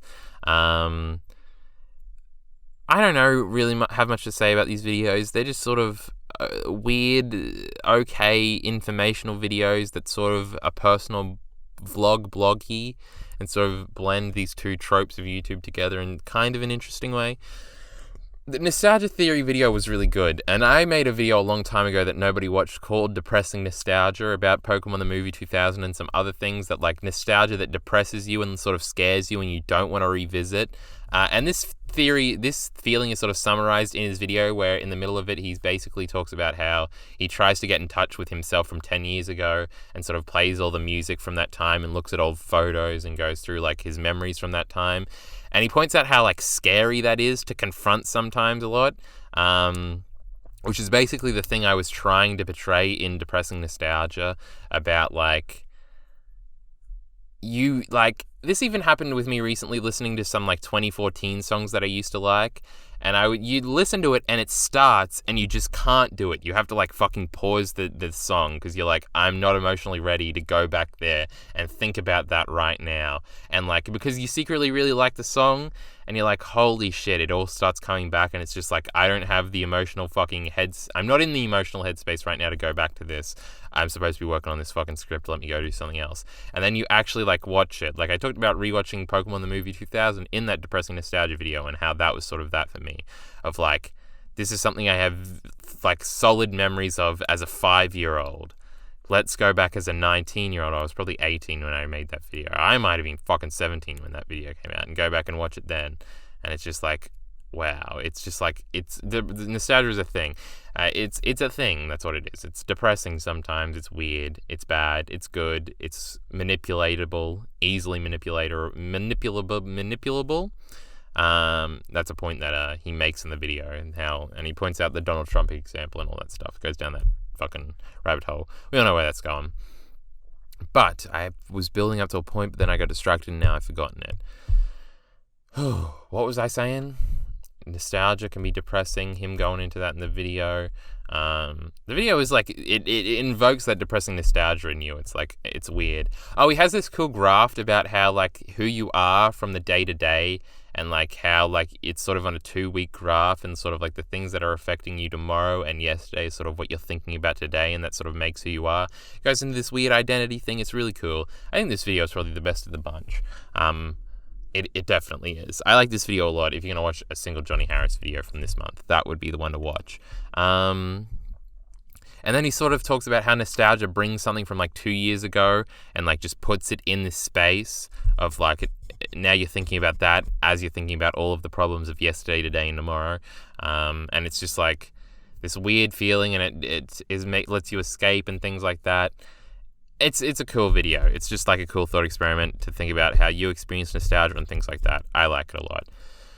Where the US Hides Its Secrets is like a conspiracy. It has conspiracy video trappings. Now, because this video is about Liberia, right? And because as a whole, the Liberia backlore is fascinating. I don't think this is a conspiracy video. I'm not, like, confronting the things he says in this video. But the way it's framed almost seems like a conspiracy video. He keeps going to this, like, one building that's, like, down the road from his house. He's like, what are they doing in that building, man? It reminds me of some Alex Jones shit. And I don't think that helps in what he's trying to portray here. It's just sort of a little bit about the US's history in Liberia, and talks about this one Secretary of Defense, I believe, that set up all this stuff, and why Liberia is like a popular place to say that your ship is from, so you don't have to pay taxes, and starting shell companies and things like that in Liberia so you can avoid taxes and things like that.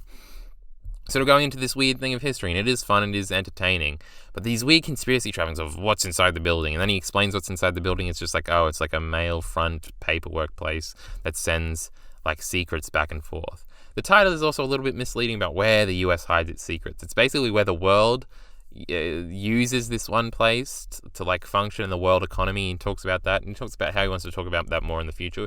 This is all interesting informational stuff. It was just like, why are we doing this weird like, ooh, what's in the building thing? It's just like, his kids in the car, and they're like, isn't it weird that this building is here? It's like, not really. Like, it sort of fits the whole thing about what you're doing in this video. So that was a little weird. And then the third video, I'm a journalist who hates the news, it's just about sensationalist news, and about how, like, critiquing debate panels on news shows that are terrible, and how it comes from, like, provocative sports journalism and things like that. I don't remember much about this video. It was a lot of things I'd already heard. And how news is trying to keep up. It's, I don't know, there's some weird ways you can go on this. Like, news is sort of trying to keep up with clickbait Facebook news, so it has to increasingly target that audience. So it's like all the misinformation the news actually has to fight to get proper information out there. So they have to like appropriate these like internet clickbaity tactics. And if they're not going to do it, then they're just going to die. And then sensationalism fucking news is going to be the only thing that survives. This is a whole fucking minefield I don't think we want to go into right now, about the state of journalism and how to continue. But yeah, that's Johnny Harris. He makes these sort of informational type videos. I'm sure if he comes out with some interesting shit next month, I'll watch it, and maybe we'll talk about it here on Digest. Quick and concise, that's all we got to do. Now we've got Chris Ray Gun. Trump Down the Jams, the fallout of the 2020 election by Chris Ray Gun, November the 27th, 2020. Chris Ray Gun. What a weird blast from the past for a lot of you, I think. Where do we even begin here? Chris Ray Gun was an old anti-SJW YouTuber. 4 years ago, when Donald Trump was elected president, he was one of the people that made the compilation videos of all the lefties crying that Donald Trump had gotten to office, and he laughed at him with all the other anti-SJW bros. And now anti-SJWism is like the meta, the YouTube video analysis meta is shifted away from that. So Chris Ray Gun has to sort of go with it, and now he's got to act like, haha, now we're laughing at the righties just like we were. I was always in the center, guys. And it just feels like this weird grift. It's like every bad political talking point you've ever heard. Isn't Biden terrible? Going through like, I hated both of them. Aren't they the same? And it's just like, ugh. It just feels like a grift the whole time. I know I used to think Chris Ray Gun was hilarious. Now the jokes just don't land as much. It's just like a weird look back at like, oh no. And it feels like he's desperately trying to make people believe that he's going to laugh at the righties too now, guys. Like, they're just as funny. See, I wasn't like just picking on the left continuously in the videos because it got a lot of views and that was the trend at the time. And I'm definitely not doing it now because doing that to the right is now the trend. I'm actually had principles for the whole time, and it just feels awfully fucking grifty. And it's just not good. The jokes, it's just like making fun of the people, like, haha, this dude looks like a fucking redneck rather. Look at us. And it's just like, oh, it's just the same thing, but for the other side now. It's like we've learned nothing in 4 years. We're doing the same shit, laughing at people freaking out, and it's just like, ugh. So we find it funny that people are fucking insane on the internet. It's just like, it feels like, it's like me from 4 years ago and me from now, and looking back and being like, ugh, disgusting. And that's how we feel about that. So I thought I would point that out because it was interesting. I think like the last Chris Ray Gun video before this was like 4 months ago, and I'd seen some of his older thumbnails and thought they were maybe interesting. Like there was a Halo one, and I thought maybe that was like some sort of analytical content we could put here on Analytical YouTube in review. But I don't know. I don't know if Chris Ray Gun comes out with more videos, if we're going to look at it. We do have this political side of it. It's usually ContraPoints videos, and they're a lot more interesting. The format that he uses of it is like, it's like the old Amazing Atheist type thing with a little bit more production value of just like the person in front of the camera making jokes. Then he edits in clips and things like that, and he sort of does, it's sort of like Jack Saint sort of, where he has his face to one side and then like the image on the other side, laughing at it. It's just like, this is like a bygone era of something that should have died but still exists.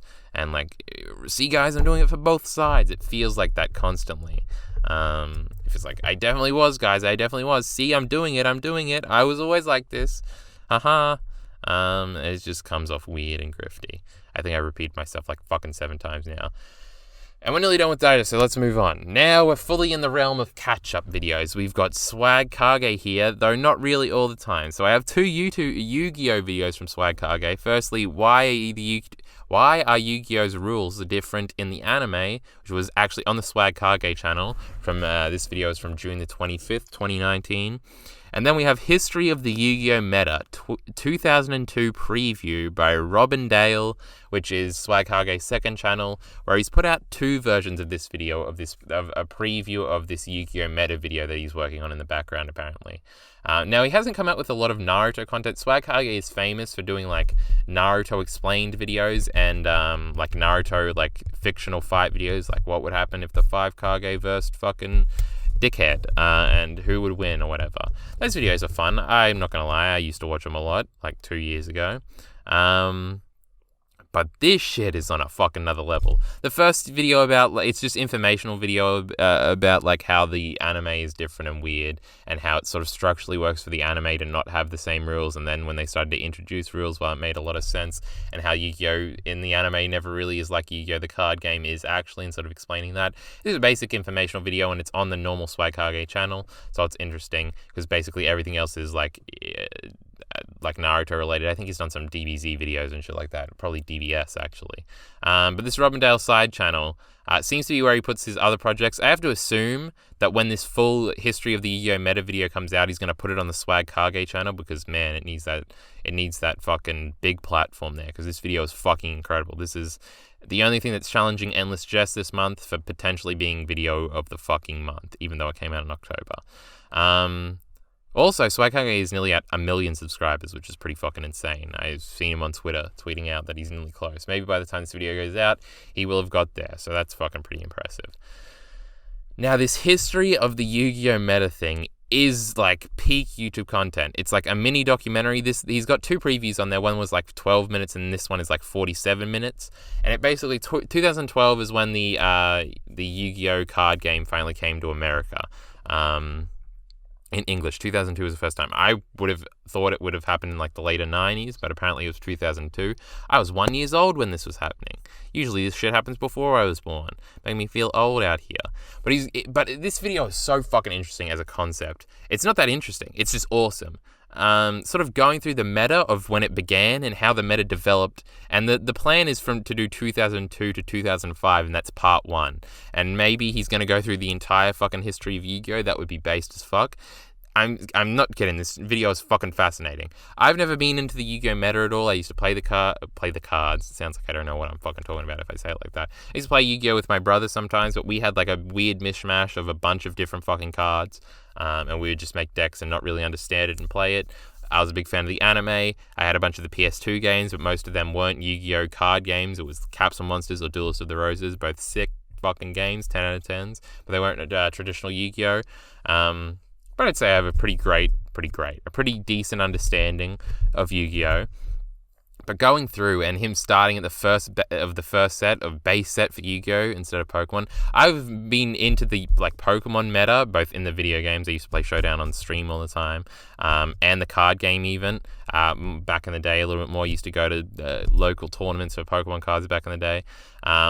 So I was more into that, but like this from the Yu-Gi-Oh! Perspective, and basically it's so interesting because like he goes over the base set and he goes over all the cards that were introduced and which ones became in the meta, which ones were the strongest, and like Blue Eyes, and like seeing which monsters were introduced from the beginning and going like, I recognize that one, I recognize that trap card, holy shit, that was from all the way back in the day.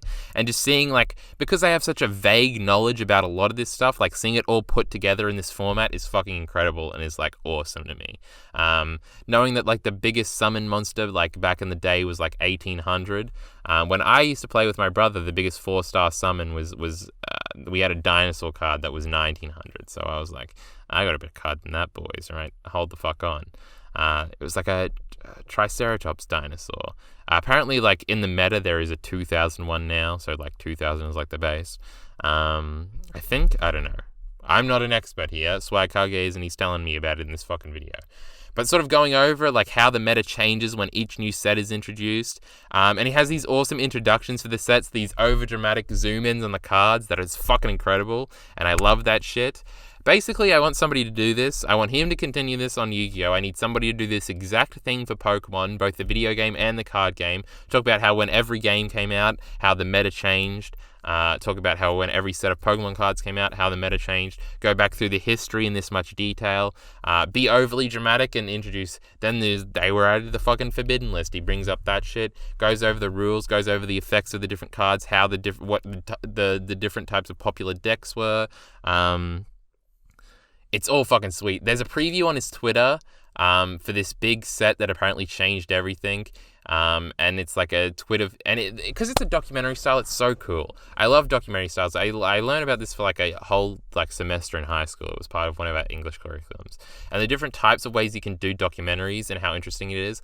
Like to have the interviews from like the experts from back in the day, and like it's so easy to make this dramatic, and he does it so well. Where it's like he'll have like an ominous quote from one of the experts from back in the day that he's interviewing and be like, and this card changed everything. And the music swells, and then he does the cool zoom in on the card thing, and then he reveals which card it is, and then it's like, and then he goes back into him narrating what happened, and then it'll cut back to an interview. Just the dramatization of this and making the video entertaining when it's just a lot of raw information is really it's really effectively done. I fucking love this shit. It's fucking literally like, I need more of this injected into my fucking veins. I need it about other things.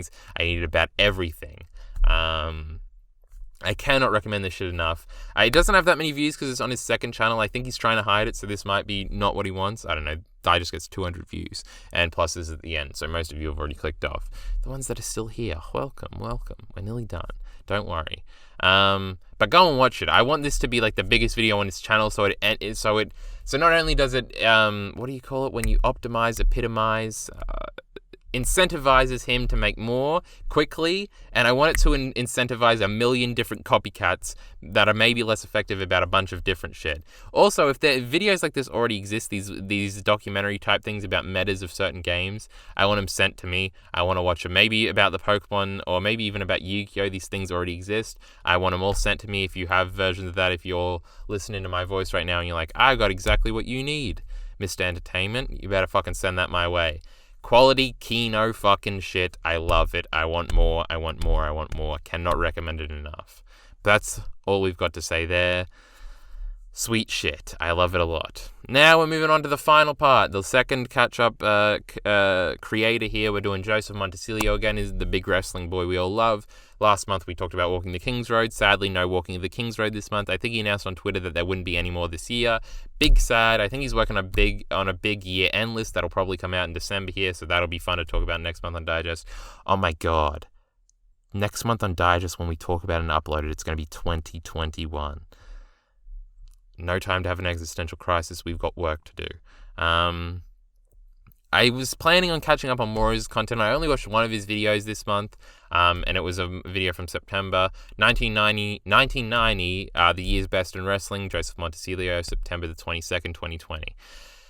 This video, we might be having a little bit of a negative slant here. This video, from its title, indicated something different. I've been looking at this fucking thumbnail for 2 months and being like, oh, I get to watch that when I catch up. And then I stopped trying to catch up. I didn't watch all of his Daniel Bryan videos yet. We have to go back and do that. There's a bunch of other little videos of his that I missed because I skipped and just wanted to watch Walking the King's Road, and I watched a bunch of his other ones last month. If you watched last month to get caught up on the fucking lore here, I don't have time to explain the deep lore here. But this video's been sitting there, and I clicked on it, and he sort of explains at the beginning of the video what this video isn't going to be, and it isn't going to be a comprehensive look at 1990 in the world of professional wrestling. And I almost entirely definitely wish it was. And that's sort of what I thought it was going to be for like 2 months, and the fact that it wasn't sort of disappointed me a little bit. Not Joseph's fault, obviously. But that's what I thought it was. I thought it was going to be so sick. Instead, it's sort of just talking generally about the year. Then he gets into top 20 matches of the year, then top 20 performance of the year. And it's pretty interesting. It's pretty okay, but it's not like this blow-away video that I was expecting. It's sort of just a fun video about 1990 and the best stuff that was happening that year. It reiterates on some of the Walking the King's Road stuff. That was cool. Put a CMLL match, or an EMLL as it was known back then, that I didn't actually know. That it was formerly not CMLL. But that one of those matches was number one above the Jumbo and Misawa matches, so that was interesting. If I had any integrity, I'd fucking check that match out, but I don't got time for that. Well, I probably do, but I'm not going to spend time doing that. But that was interesting. Talking generally about wrestling in 1990 was cool. I just wish it was sort of a deeper dive. And that's really all I have to say about that video. I don't have any opinions on 1990 wrestling because I don't think any of the matches he said I'd seen. What matches from 1990 would I have seen? The Royal Rumble from that year, I've definitely seen. I don't even think I've ever seen Warrior versus Hogan from WrestleMania 6. There might be matches from the undercard of that show that I've seen, but that might be the only match of...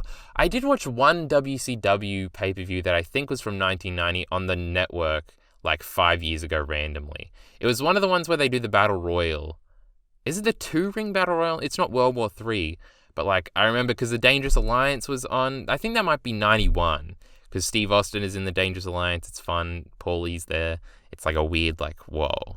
Think of the star power that's going to be wasted by this company right here. Literally, Stone Cold Steve Austin is here doing Stunning Steve Austin, doing fuck all. It's just crazy, man. It's crazy. It's like going back and watching Becky Lynch in 2016 or some shit and being oh, that's going to explode eventually. But that's really all I have to say about that video. I don't really have much else to say. I don't know. It was a quick little thing about Joseph. A little complaint that doesn't really matter at all.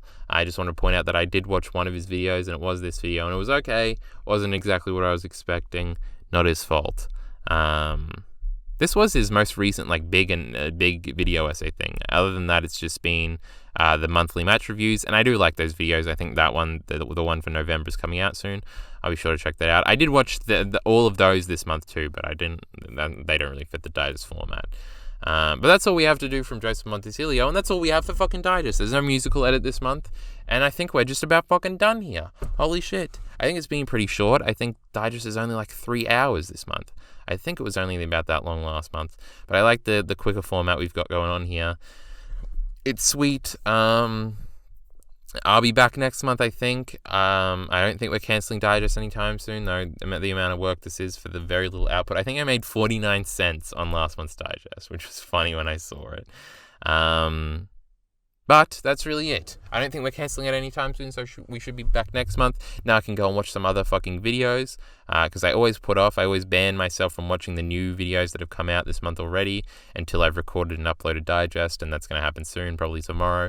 And then I'll be able to watch some new videos. That's always fun at the beginning of the month.